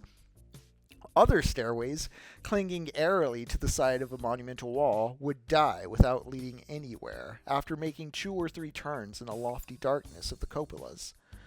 I do not know if all the examples I have enumerated are literal. I know that for many years they infested my nightmares. I am no longer able to know if such and such a detail is a transcription of reality or of the forms which unhinged my nights. This city, I thought, is so horrible that its mere existence and prudence, though in the midst of a secret desert, contaminates the past and the future, and in some way even jeopardizes the stars. As long as it lasts, no one in the world can be strong or happy. I do not want to describe it. A chaos of heterogeneous words, the body of a tiger or a bull in which teeth, organs, and heads monstrously pullulate in mutual conjunction and hatred, can perhaps be approximate images. I do not remember the stages of my return, amid the dusty and damp hypogeia. I only know I was not abandoned by the fear that, when I left the last labyrinth, I would again be surrounded by the nefarious city of the immortals. I can remember nothing else. This oblivion, now insuperable, was perhaps voluntary. Perhaps the circumstances of my escape were so unpleasant that, on some day no less forgotten as well, I swore to forget them.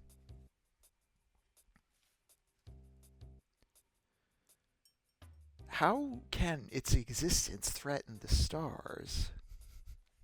Right.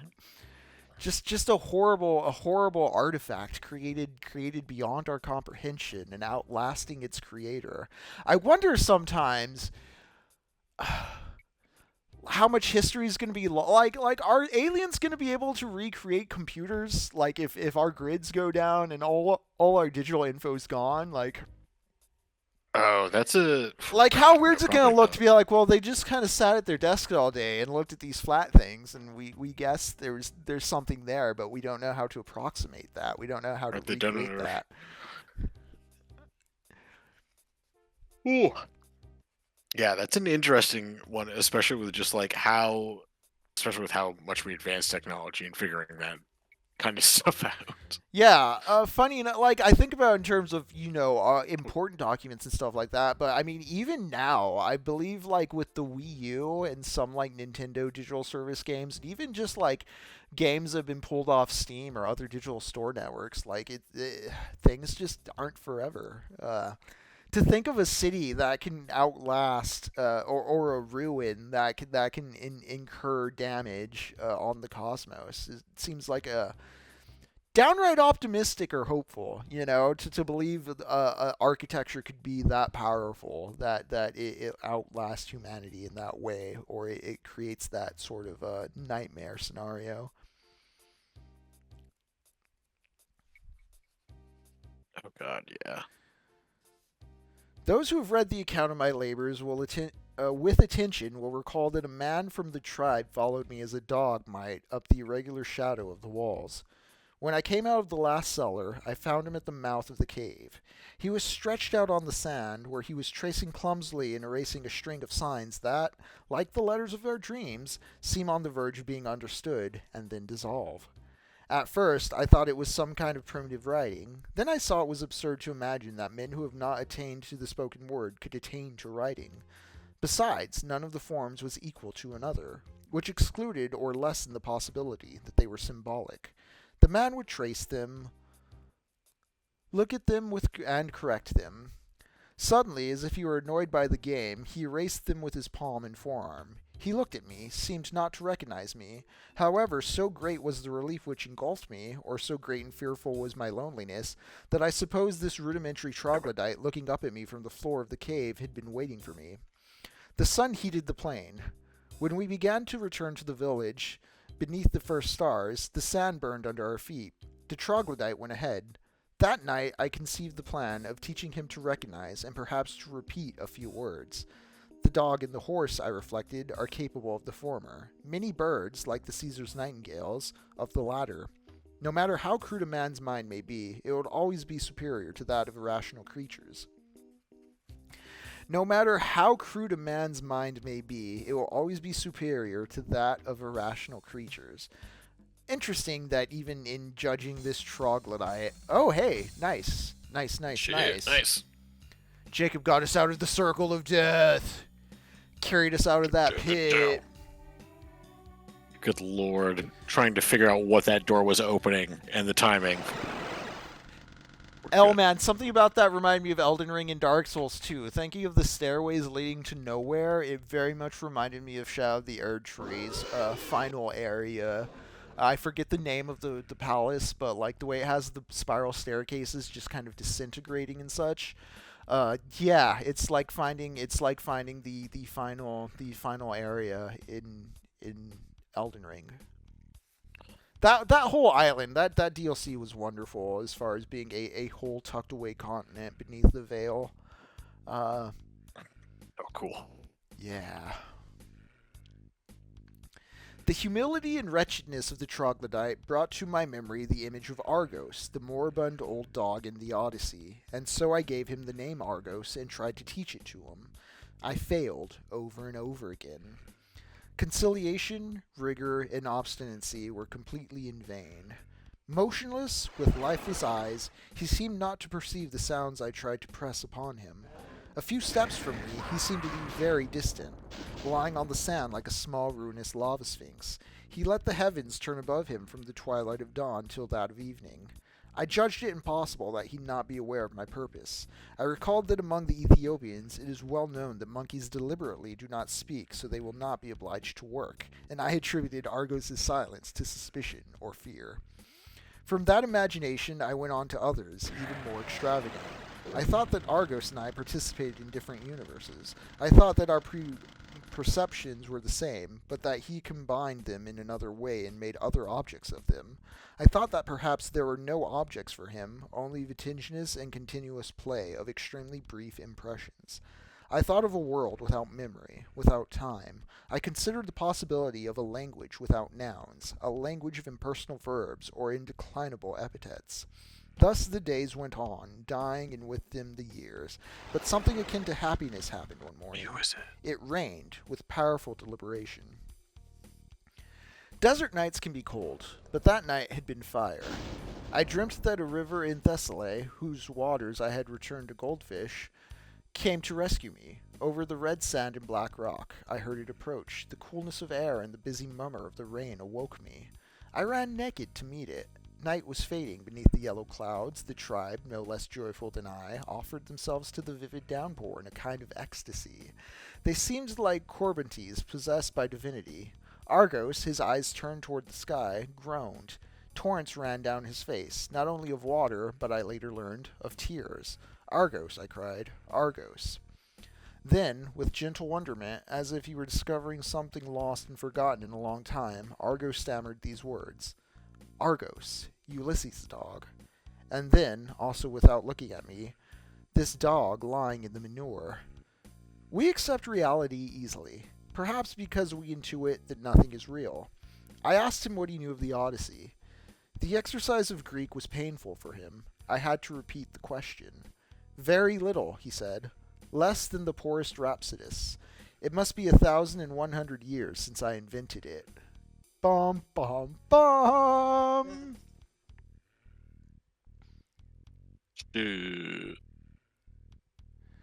Oh, this bit with the troglodytes like the opposite of Lewis's Silent Planet. The linguist's first instinct is to learn the creature's language instead of trying to teach it. Yeah. It's very interesting. Out of the Silent Planet by C.S. Lewis. Also a fun Iron Maiden song. But, yeah. I know Lewis was not after Borges, but kind of simultaneous to him. So I'm curious what the conception or the interplay was there, because I think Borges captures a sense of early 19th century or 20th century adventure stories in the same way Lord Dunsany does, where sometimes there's this Indiana Jones-esque like high adventure going to the foreign lands and seeing the old and ancient artifacts and ruins and knowledge. And well, as this subchapter of the story just ended, we discover that Argos, the troglodyte that our protagonist has been journeying with, may in fact be Homer. Very little, he said, less than the poorest Rhapsodist. It must be 1,100 years since I invented it. Everything was elucidated for me that day. The troglodytes were the immortals, the rivulet of sandy water, the river sought by the horsemen. As for the city whose renown had spread as far as the Ganges, it was some 9 centuries since the immortals had raised it. With the relics of its ruins they erected, in the same place, the mad city I had traversed, a kind of parody or inversion, and also a temple of the irrational gods who govern the world, and of whom we know nothing, save that they do not resemble man. This establishment was the last symbol to which the immortals condescended. It marks a stage at which, judging that all the undertakings are in vain, they determine to live in thought, in pure speculation. They erected their structure, forgot it, and went to dwell in the caves. Absorbed in thought, they hardly perceived the physical world. These things were told to me by Homer, as one would speak to a child. He also related to me that old age and the last voyage he undertook moved, as was Ulysses, by the purpose of reaching the men who do not know what the sea is, nor eat meat seasoned with salt, nor suspect what an oar is. He lived for a century in the city of the immortals. When it was raised, he advised that the other be founded. This should not surprise us. It is famous that after singing of the war in Ilion, he sang of the war of frogs and mice. He was like a god who might create the cosmos and then create a chaos. To be immortal is commonplace. Except for man, all creatures are immortal, for they are ignorant of death. What is divine, terrible, incomprehensible is to know that one is immortal. I have noted that, in spite of religions, this conviction is very rare. Israelites, Christians, and the Muslims profess immortality, but the veneration they render this world proves they believe only in it, since they destine all other worlds, in infinite number, to be its reward or punishment. The wheel of certain Hindustani religions seems to be more reasonable to me. On this wheel, which is neither beginning nor end, each life is the effect of the preceding and engenders the following. But none determines the totality. Indoctrinated by a practice of centuries, the Republic of Immortal Men had attained the perfection of tolerance and almost that of indifference. They knew that in an infinite period of time, all things happen to all men. Because of his past or future virtues, every man is worthy of all goodness, but also of all perversity, because of his infamy in the past or future. Thus, just as in games of chance the odd and even numbers tend toward equilibrium, so also wit and stolidity cancel out and correct each other, and perhaps the rustic poem of the Cid is the counterbalance demanded by one single epithet from the Eclogues or by an epigram of Heraclitus. The most fleeting thought obeys an invisible design and can crown or inaugurate a secret form. I know of those who have done evil so that in future centuries good would result, or would have resulted in those already past. Seen in this manner, all our acts are just, but they are also indifferent. There are no moral or intellectual merits. Homer composed the Odyssey. If we postulate an infinite period of time, with infinite circumstances and changes, the impossible thing is not to compose the Odyssey at least once. No one is anyone. One single immortal man is all men. Like Cornelius Agrippa, I am God, I am hero, I am philosopher, I am demon, and I am world, which is a tedious way of saying that I do not exist. The concept of the world as a system of precise compensations influenced the immortals vastly. In the first place, it made them invulnerable to pity. I have mentioned the ancient quarries which broke the fields on the other bank. A man once fell headlong into the deepest of them. He could not hurt himself or die, but he was burning with thirst. Before they threw him a rope, 70 years went by. Neither were they interested in their own fate. The body, for them, was a submissive domestic animal, and it sufficed to give it, every month, the pittance of a few hours of sleep, a bit of water, and a scrap of meat. Let no one reduce us to the status of ascetics. There is no pleasure more complex than that of thought, and we surrendered ourselves to it. At times, an extraordinary stimulus would restore us to the physical world. For example, that morning, the old elemental joy of the rain. Those lapses were quite rare. All the immortals were capable of perfect quietude. I remember one whom I never saw stand up. A bird had nested on his breast. Among the corollaries of the doctrine that there is nothing lacking compensation in something else, there is one whose theoretical importance is very small, but which induced us, towards the end or the beginning of the 10th century, to disperse ourselves over the face of the earth. It can be stated in these words: there exists a river whose waters grant immortality. In some region there must be another river whose waters remove it. The number of rivers is not infinite. An immortal traveler who traverses the world will finally, someday, have a drink from all of them. We proposed to discover that river. Death, or its illusion, makes men precious and pathetic. They are moving because of their phantom condition. Every act they execute may be their last.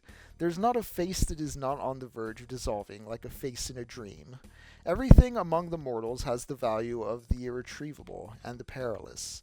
Among the immortals, on the other hand, every act and every thought is the echo of others that preceded it in the past, with no visible beginning, or the faithful presage of the others that in the future will repeat to that virtuous degree.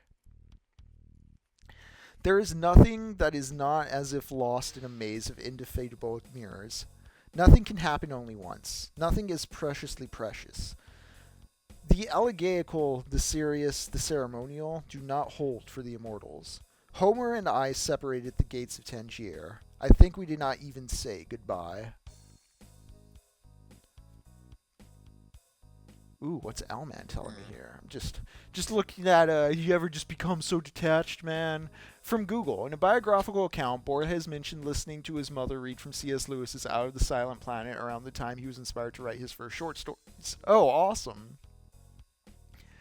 Yeah, A.R. Berlin, basic stochastics ruined their philosophy. Like, oh man, we just, nothing means anything. We better just off ourselves. Let's find that river that gives us death.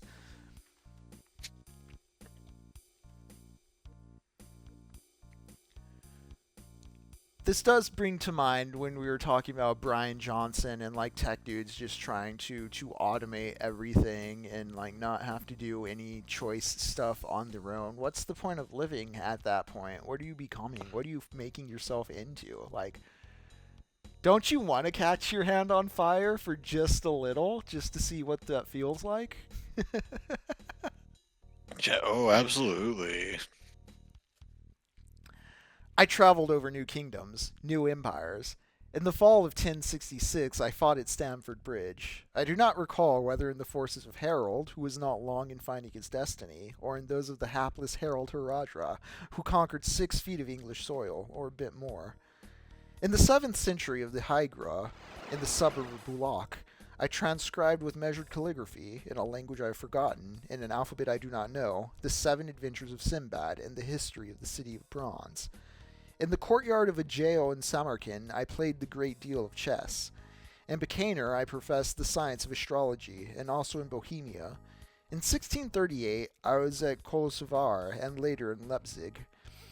In Aberdeen, in 1714, I subscribed to the 6 volumes of Pope's Iliad. I know that I frequented its pages with delight.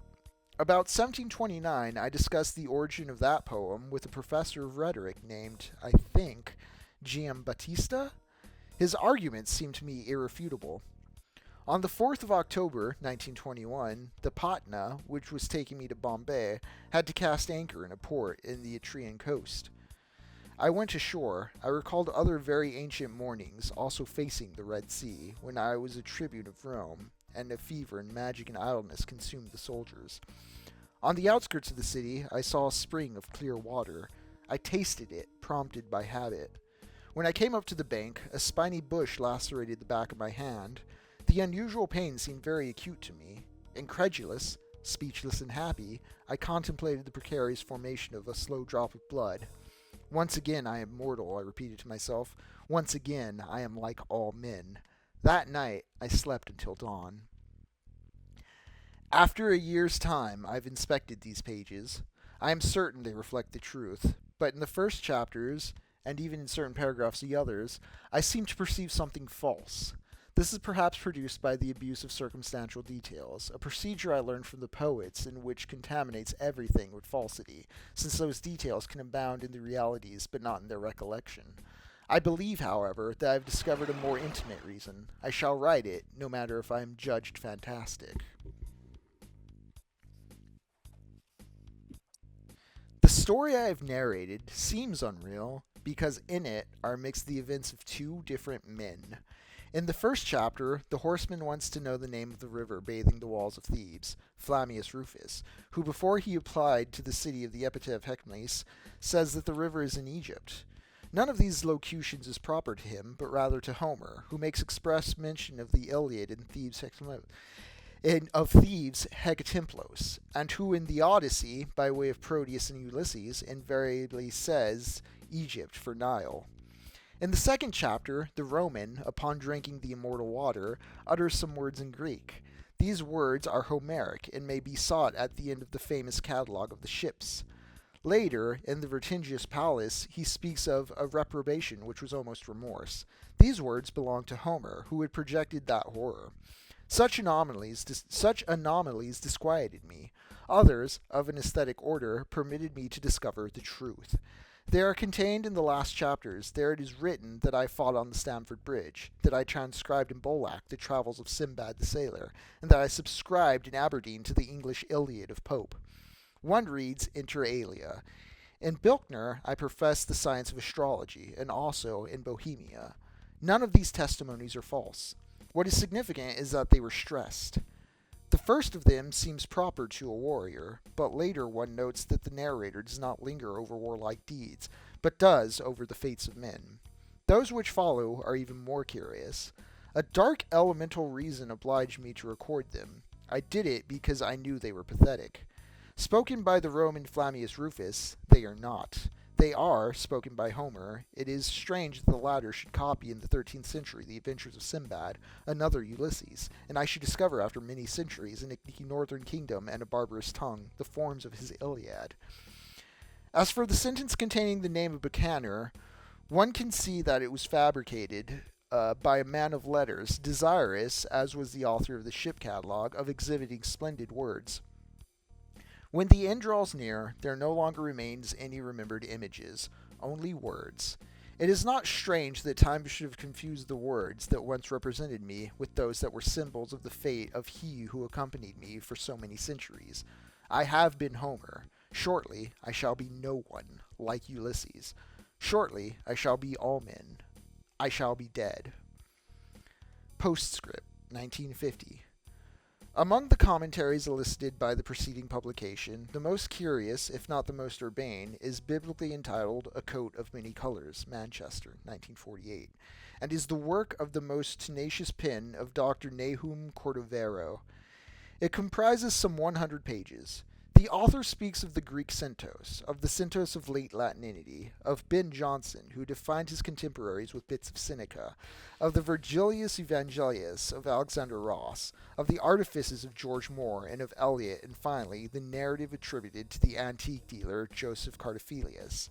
He denounces, in the first chapter, brief interpolations from Pliny, Historia Naturalis, in the second, from Thomas de Quincey, Writings, in the third, from an epistle of Descartes, to the ambassador Pierre Chanel, in the fourth from Bernard Shaw.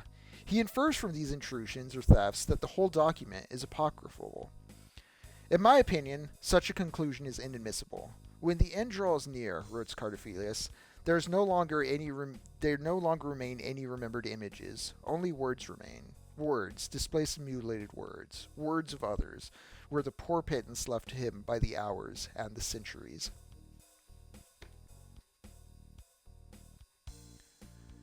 Yeah, so my takeaway there at the end, with only words remaining, does roll into this idea of, your body rots away. Your ideas are gone unless written down. Humanity is remembered through the artifacts that's left behind. We can't preserve the brain of Walt Disney in a frozen jar no matter how much we want to and unfreeze him 200 years from now. It just doesn't work that way. We do get Disneyland, though, and it'd be very interesting to see travelers 500 years from now roaming the ruins of that. 500 years. Figure it out. Yeah, 500 years seems kind of close for that kind of ruin, but I don't know. I guess I'm banking on a nuclear war or something. Like, surely that seems so crazy, though. Surely in 500 years we'll still have like some sort of record of remembered time from now, right? Like, even if the internet's gone, or I don't know. Some days I feel global warming is going to destroy everything by 2040. Other days I'm like, it'd be pretty cool when the aliens arrive in 2700 and they think Denzel Washington is really the president. Jacob, where are you? In the center, trying to murder everything. Flammius Rufus just makes L-Man think of a Monty Python skit. Yeah. Biggest dickus.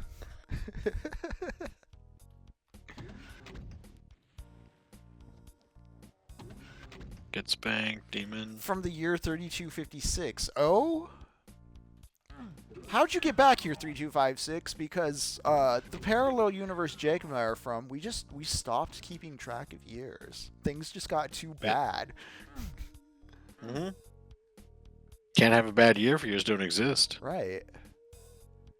Taking a page from the Immortals in the Borges story and just deciding, Just thought. No material. No, nothing else. Just thoughts.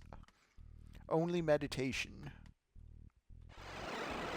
All right, so there's some bodies here. Did you find a key card so far? Yeah, I think I got most of them. I got the blue and yellow. Only blue, only red. Yes.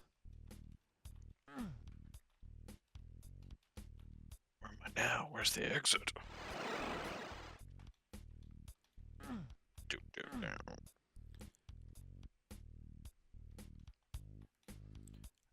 I think there's, if you have the red key. Oh, what's this? What did I hit there?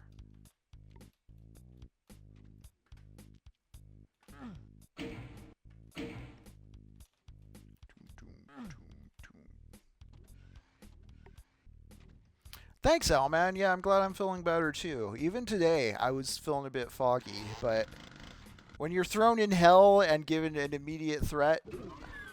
Oh, hey, I found the yellow key.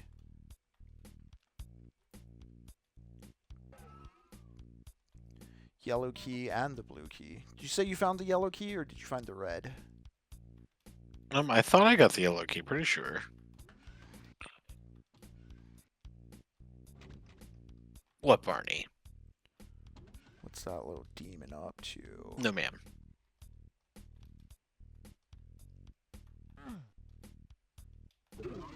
I'm gonna find the red key. Yeah, I gotta find my way out of this, we gotta get out of this place. I'm out. Alright, cool.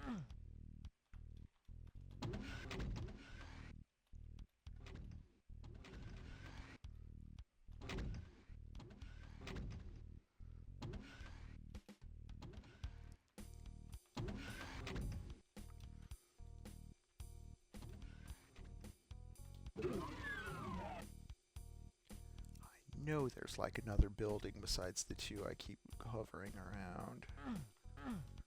There's gotta be.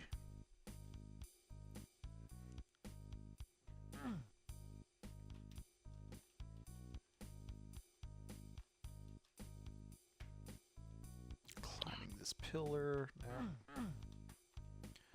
So I don't know if you noticed in the skybox, but we're like moving towards like an urban city type area.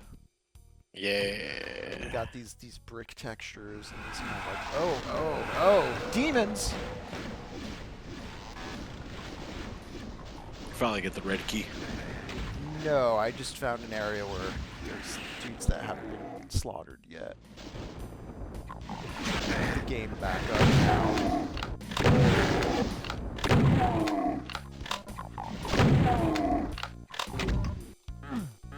But yeah, like the way this map feels like a few different buildings in an open field, just great creativity.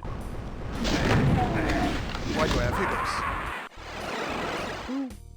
Listen here, liberal. I got a tummy ache. My tummy hurts. My tummy hurts. Somebody do something. Care, please. I don't know how to get out of here. What am I doing? What do we do here? Okay, this was just an entrance hall.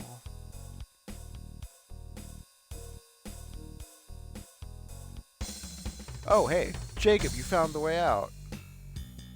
Apparently. Good.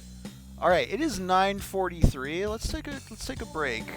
Yeah. Go ahead, take a break. Get ourselves a stretch. Oh yeah, especially we can come back. This level's really fun. This is like a downtown level. It's made to look like an urban city space.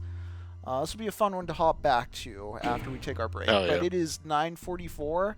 I'm feeling kind of stiff. I definitely need a stretch. Let's be back at 10 o'clock.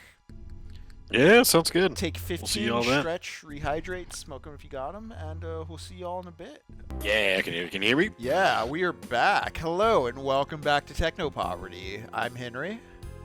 I'm Jacob. And we've been playing Doom 2. We're in the back. We're pretty far into Doom 2. Further than I thought we were going to get this session, but we're like in the back half of it, we've been playing Doom 1 and 2, reading Jorge Luis Borges. We're going to read Paradise Lost as we continue through Hell, and while it seems like we're going to be done with Doom 2 in another session, we are in no way done with Doom.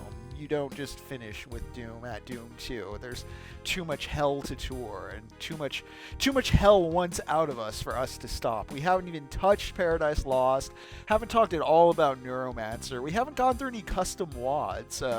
We have some ideas for some guests, for some friends, and for some weird things, and you know, I've only talked once about David Foster Wallace so far. This is supposed to be the summer of Doom, meaning we're going to talk about Infinite Jest a lot more at some point. But for now, let's get back to this map. I did want to give some general house cleaning and stuff, but Jacob's informed me certain things aren't happening, so that prevents any need for like news updates there. Just for station ID, we are Techno Poverty every Monday and Thursday at 7:30 p.m. CST. You can catch Jacob and I streaming games, talking books.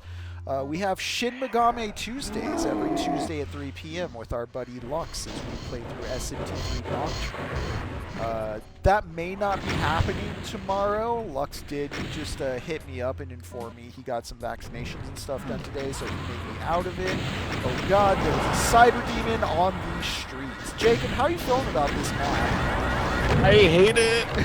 God, I'm just trying to murder this cyber demon and not get hit by a rocket. Getting hit by Jesus Christ, keeps spawn killing me. Dang. Oh, he's right. Yeah, he's right there. Yeah. But I was going to say I love this map. I think this map is when I really fell in love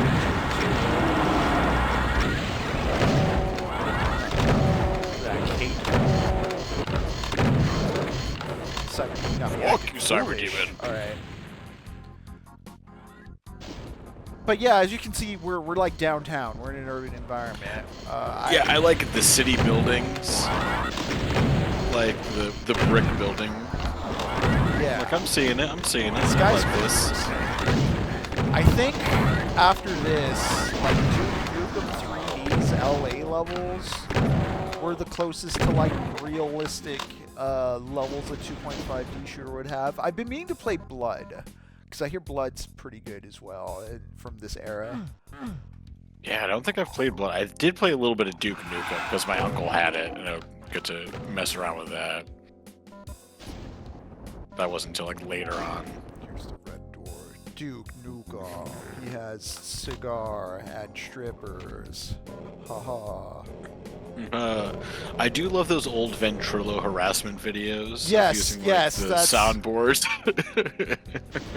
a more refined meme from a more delicate age. Yeah. A less sensitive age.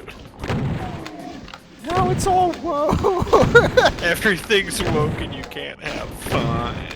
I saw someone complaining about like the new James Bond game looking woke because it looked like Uncharted, and it's just like, dude, what the fuck are you talking about?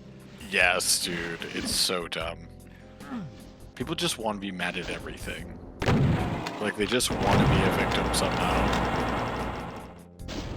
Well, yeah, everybody has, like, I think in America, because, like, we're so conditioned to, like, needing an individualist, like, great struggle narrative, like, every great blockbuster has an antagonist, so there has to be an antagonist, you know, I mean, you have to have a hater, you have to have someone you're in with that, like, it's just challenging enough to where, like, it makes you feel like you're in a noble battle. Yeah. You have to be up against something. Yeah, this is honestly one of my frustrations with, I don't know, certain lenses on Trump, I guess you could say, where, like, liberals want him to be maybe a more articulate and he's definitely malicious and harmful, but he's not as smart, and I think there's some tinfoil hatty over-determination sometimes on, like, what Trump's trying to do. Like, he's not playing political 5D chess. No, absolutely not. What's this thing? an overreading of the tea leaves, which assumes like American reactionary fascism is more articulate than it is. It needs to be dealt with like through, like congressional protocol and stuff. And it's like, no, I think there might just need to be more direct action needed in this case. Yeah, it's like a very clear case of that. We need action. Oh Lord. Just people who are just he's a genius. I'm like, I really don't think that. I really don't think that. Everything points to the contrary in that respect. Ooh, I hear something. Climbing on the trucks. So, I know very little about Doom Eternal, but I know it is riffing on the Hell on Earth kind of idea, and I know you've played a bit of Doom Eternal, but like, I wanted to have stuff that feels like this. Like, I want to kind of be going through city streets fighting demons in a semi-colorful pattern. Yeah, there's definitely the first. I think even it's the first level they kind of have a lot of that where you're going through like old broken buildings where everything is gone. It is a great introduction. Like, there's some really fun set pieces in Doom Eternal. Like, it did have there are elements of this game that are reminding me of like finding the fun secrets and also just like the city layout. Now that you're talking about it, I'm like being reminded of it. Nice. Well, yeah. I did like, so I like Doom 2016. I like New Doom. Yeah. Because it's a fun game, not so much because it hits my nostalgia for Doom. Like, I never felt like Doom left, etc. Gone on this rant before. But one thing I really liked about Doom 2016 was that it started in, like, the Mars Labs, and it looked very dark and, like Doom 3, like a horror game. But then you do get to the hell levels, and it is more colorful, and it does look like the older Doom games. I thought that was a very, very fun take on the art direction of that game. No, or that was a great detail in the art direction. Yeah. Good job. No. It even has a pretty fun combat loop. Like, like just gliding through hordes and switching weapons. It's nothing like anything in these games, but like it's the new element that makes those games, like, it justifies their existence to me. It's like, okay, this isn't just like a nostalgia cache-in. This is trying to be its own thing mechanically. Yeah, which, like, and I'm like half interested and not interested in the newer Doom because of that exact Dark thing. Ages? Yeah. Yeah. I'm like, I don't know how I feel. Like, I'm interested in how I feel now that I've been playing this one. Yeah. Or these. Like, it's definitely, like, a more appealing. But I'm still I had so much fun with Doom Eternal. I was like, man, I don't know if I could not be jumping around and going crazy like Spider-Man with guns. I do appreciate that. It's not more of the same. It's like, okay, yeah, like, you got enough of, like, that particular moveset out of Doom Eternal. Here's, like, a shield and, like, a slightly different set of moves. Totally feeling, like, more tankish, people have been saying. And I was like, that's an interesting, like, setup for it.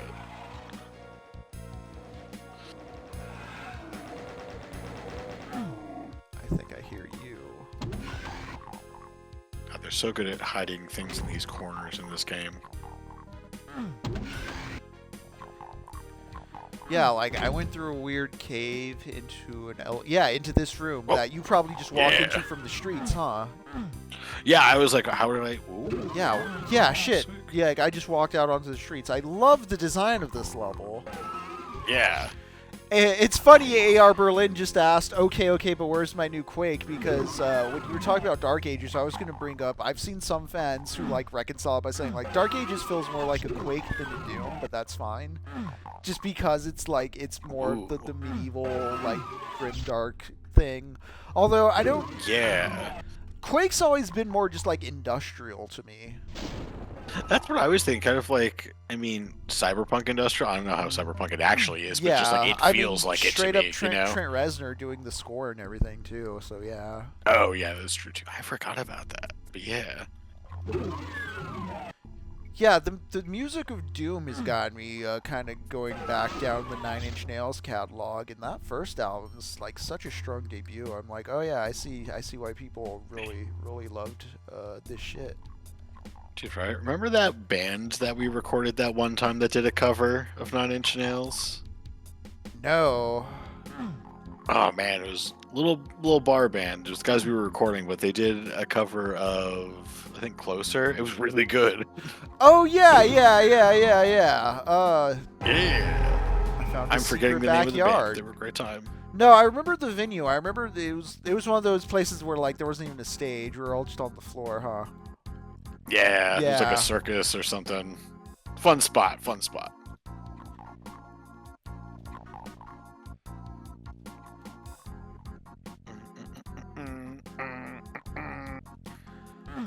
Uh, 3256. I'll listen to it. I'm not really excited about anything with that Neutron movie though. Especially. Yeah, I've never. Oh, what's up? I was just saying, I've never really been a big Tron person.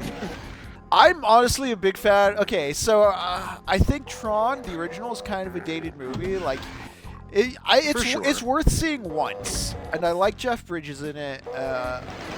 It's got some fun shit going on. I don't think it's a classic or anything, or even like I don't even find it as like a forgivable cult classic. There are some B and C movies where I'm like, okay, like I can see past these weaknesses. I can't do that with Tron. I think it has some weaknesses. The light bike scene's really good. The light bike scene is really good and better. So cool. It's better than the Tron Legacy light bike scene. Like there's more tension to the light bikes when they are rigid and angular and like. Just the actual pace and editing of the light bike scene too is just way more intense in the original Tron than it is in the in Legacy. The light bikes in Legacy are like too fluid and it's kind of a weakness compared to the original one. But all that shit I was talking about Tron was to say I really love Tron Legacy. It's embarrassingly so. I'm always I'm like, oh yeah, like this is a Christmas movie. This is like, I've written a few reviews on my Letterboxd about it. It's like it's not a perfect movie because like they clearly were going. This is what's frustrating me about the new Tron movie 3256 to go off on. Like I'm like, how did I even get fucking talking about Tron? Okay, so. They clearly thought it was going to be a mega hit, and so they left too many hooks in it for a sequel that never happened, and that really frustrates me. Because, like, the movie's about, like, Jeff Bridges' character. He makes an AI version of himself called Clue. And, like, him and Clue are supposed to, like, work together to make, like, the perfect world within the digital space. But then Clue goes evil because, fascist. I don't want to get into like a complete rundown, but like I really love how it's so much about Jeff Bridges' character being trapped by like his younger self, like all these things he thought were cool and idealistic in his young self that he made into a permanent AI avatar he has to fight. It's literally keeping him trapped in the machine. There's like, it's like very much, very Paradise Lost as far as like being stuck in a hell of your own making goes. Very Barton FInk. Shit, maybe we should watch it as part of this Summer of Doom. Again, it's embarrassing how much I love this movie. I'm trying to force it into the conversation now. I'm like, oh yeah. Like, I have Letterboxd reviews where I have called it Techno Paradise Lost for those reasons. And we are going to be talking about Paradise Lost. Trust me, it's just, I both forgot how much I love Borges, so I've been reading more Borges, but also I want to give some time to really, like, reread and re-internalize Paradise Lost before I talk about it, because it's a damn good poem. But, so, I think Tron Legacy is really good, except that Cillian Murphy's just in it for a few seconds, and he never comes back, and he's clearly, like, set up as, like, an antagonist that was going to be in a sequel. Yeah, 325. Yeah, 325. Also, the director of Tron Legacy directed Top Gun Maverick. The name's slipping my mind right now. But, so, like...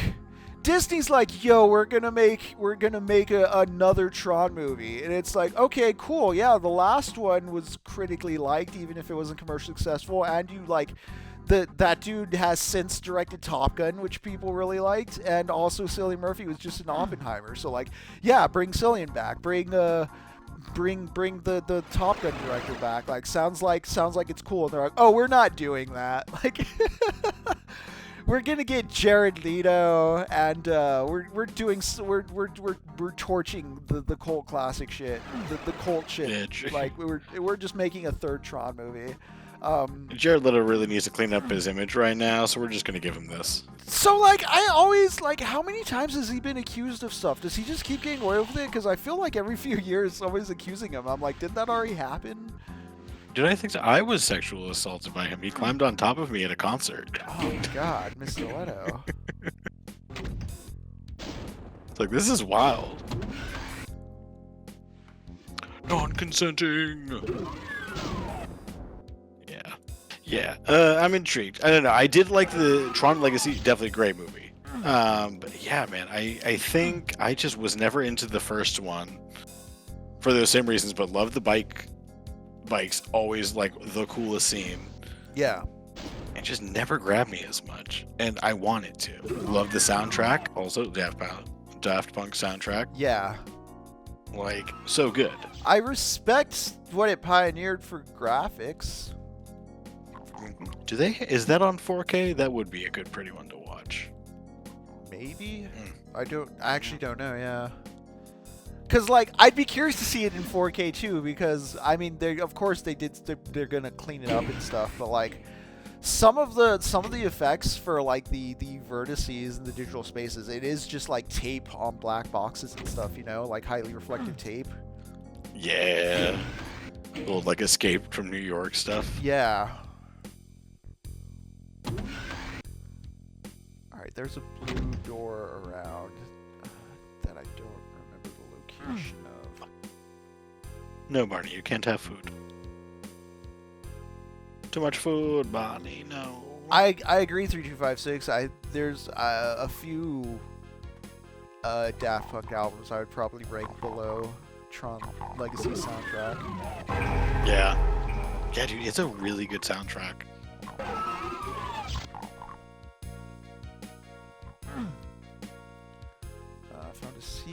I found a secret. The secret.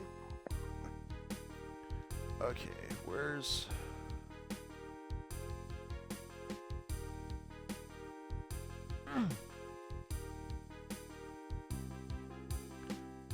Red key.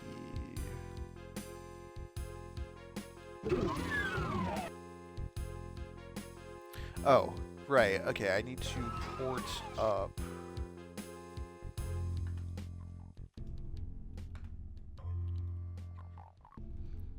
So you have to like ride that portal. And then nice glutes. You have to like. I think it's this building has a blue door on it. Yeah, it's this guy over here. Yeah. Okay, cool. Yeah. Oh shit. Okay. Cool. Oh shit. Just fire skulls to shoot. I hate those things. I hate those things so much. Invulnerability. So, next movie for the movie club, Tron Legacy. It's either that or I Saw the TV Glow. Stick around and we'll figure out what we're doing Sunday. What about both of them superimposed on top of each other? Maybe. I've seen both of them quite a few times, so I'm not above just getting fucking deep fried with it. Ooh, what about one of them in black and white? Actually, yeah, that'd probably be the choice I'd go for. I would be curious what I Saw the TV Glow would look like in black. Actually, both of those would look great in black and white. Now I'm thinking about it. Yeah. Okay, red key secured. But if you go through that portal, go through that blue door into that blue room, there's a portal in there that leads to the red key. But also, if you want to follow me, I'm just going to go open this red door right now. Yeah.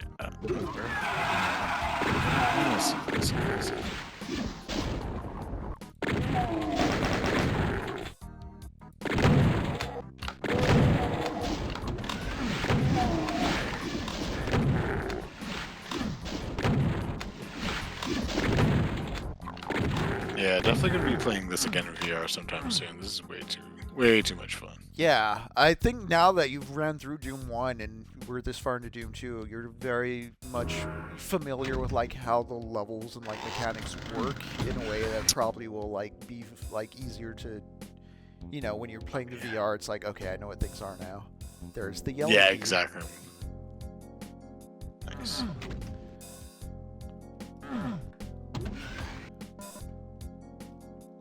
You got that key, brother man. Do you know if... I know we were having issues getting the co-ops... Yeah, I got 3 keys. I know we were having issues getting the co-op stuff in this working with the VR headset, but do you know if Doom 3 VR works relatively cross-platform? Oh, yeah. Okay.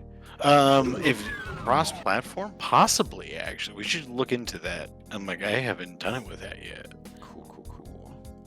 Alright, here's the exit. Down. Map 13, downtown. Alright, it is 10:21. I think this is where we're going to call it for tonight. Nice. Yeah, this has been Techno Poverty playing Doom 2. We'll be back Thursday to finish out Doom 2. I'm feeling pretty confident we'll get to the end. Oh man, that track. Classic. I'm Henry. And I'm Jacob. Y'all take care. As I said earlier, we may not have Shin Megami Tuesday tomorrow. Lux is getting vaccinated, getting refreshed. He might need some rest. Nice. Let's all send him best wishes and prayers. Yeah. We love our Michael Luxembourg. It's true. He's a great Luxembourg. I think I'm done reading Borges. So we've gotten through those. We've gotten through most of the stories in Labyrinths as they apply to Doom. I don't know. I may dig through for one more, but maybe we'll start talking Paradise Lost next time. Until then, y'all stay safe. Keep it chill. We'll be talking with you on the Discord. We'll figure out what we're doing with Tron Legacy and I Saw the TV Glow. And keep on gaming, gamers. Y'all take care. See y'all soon.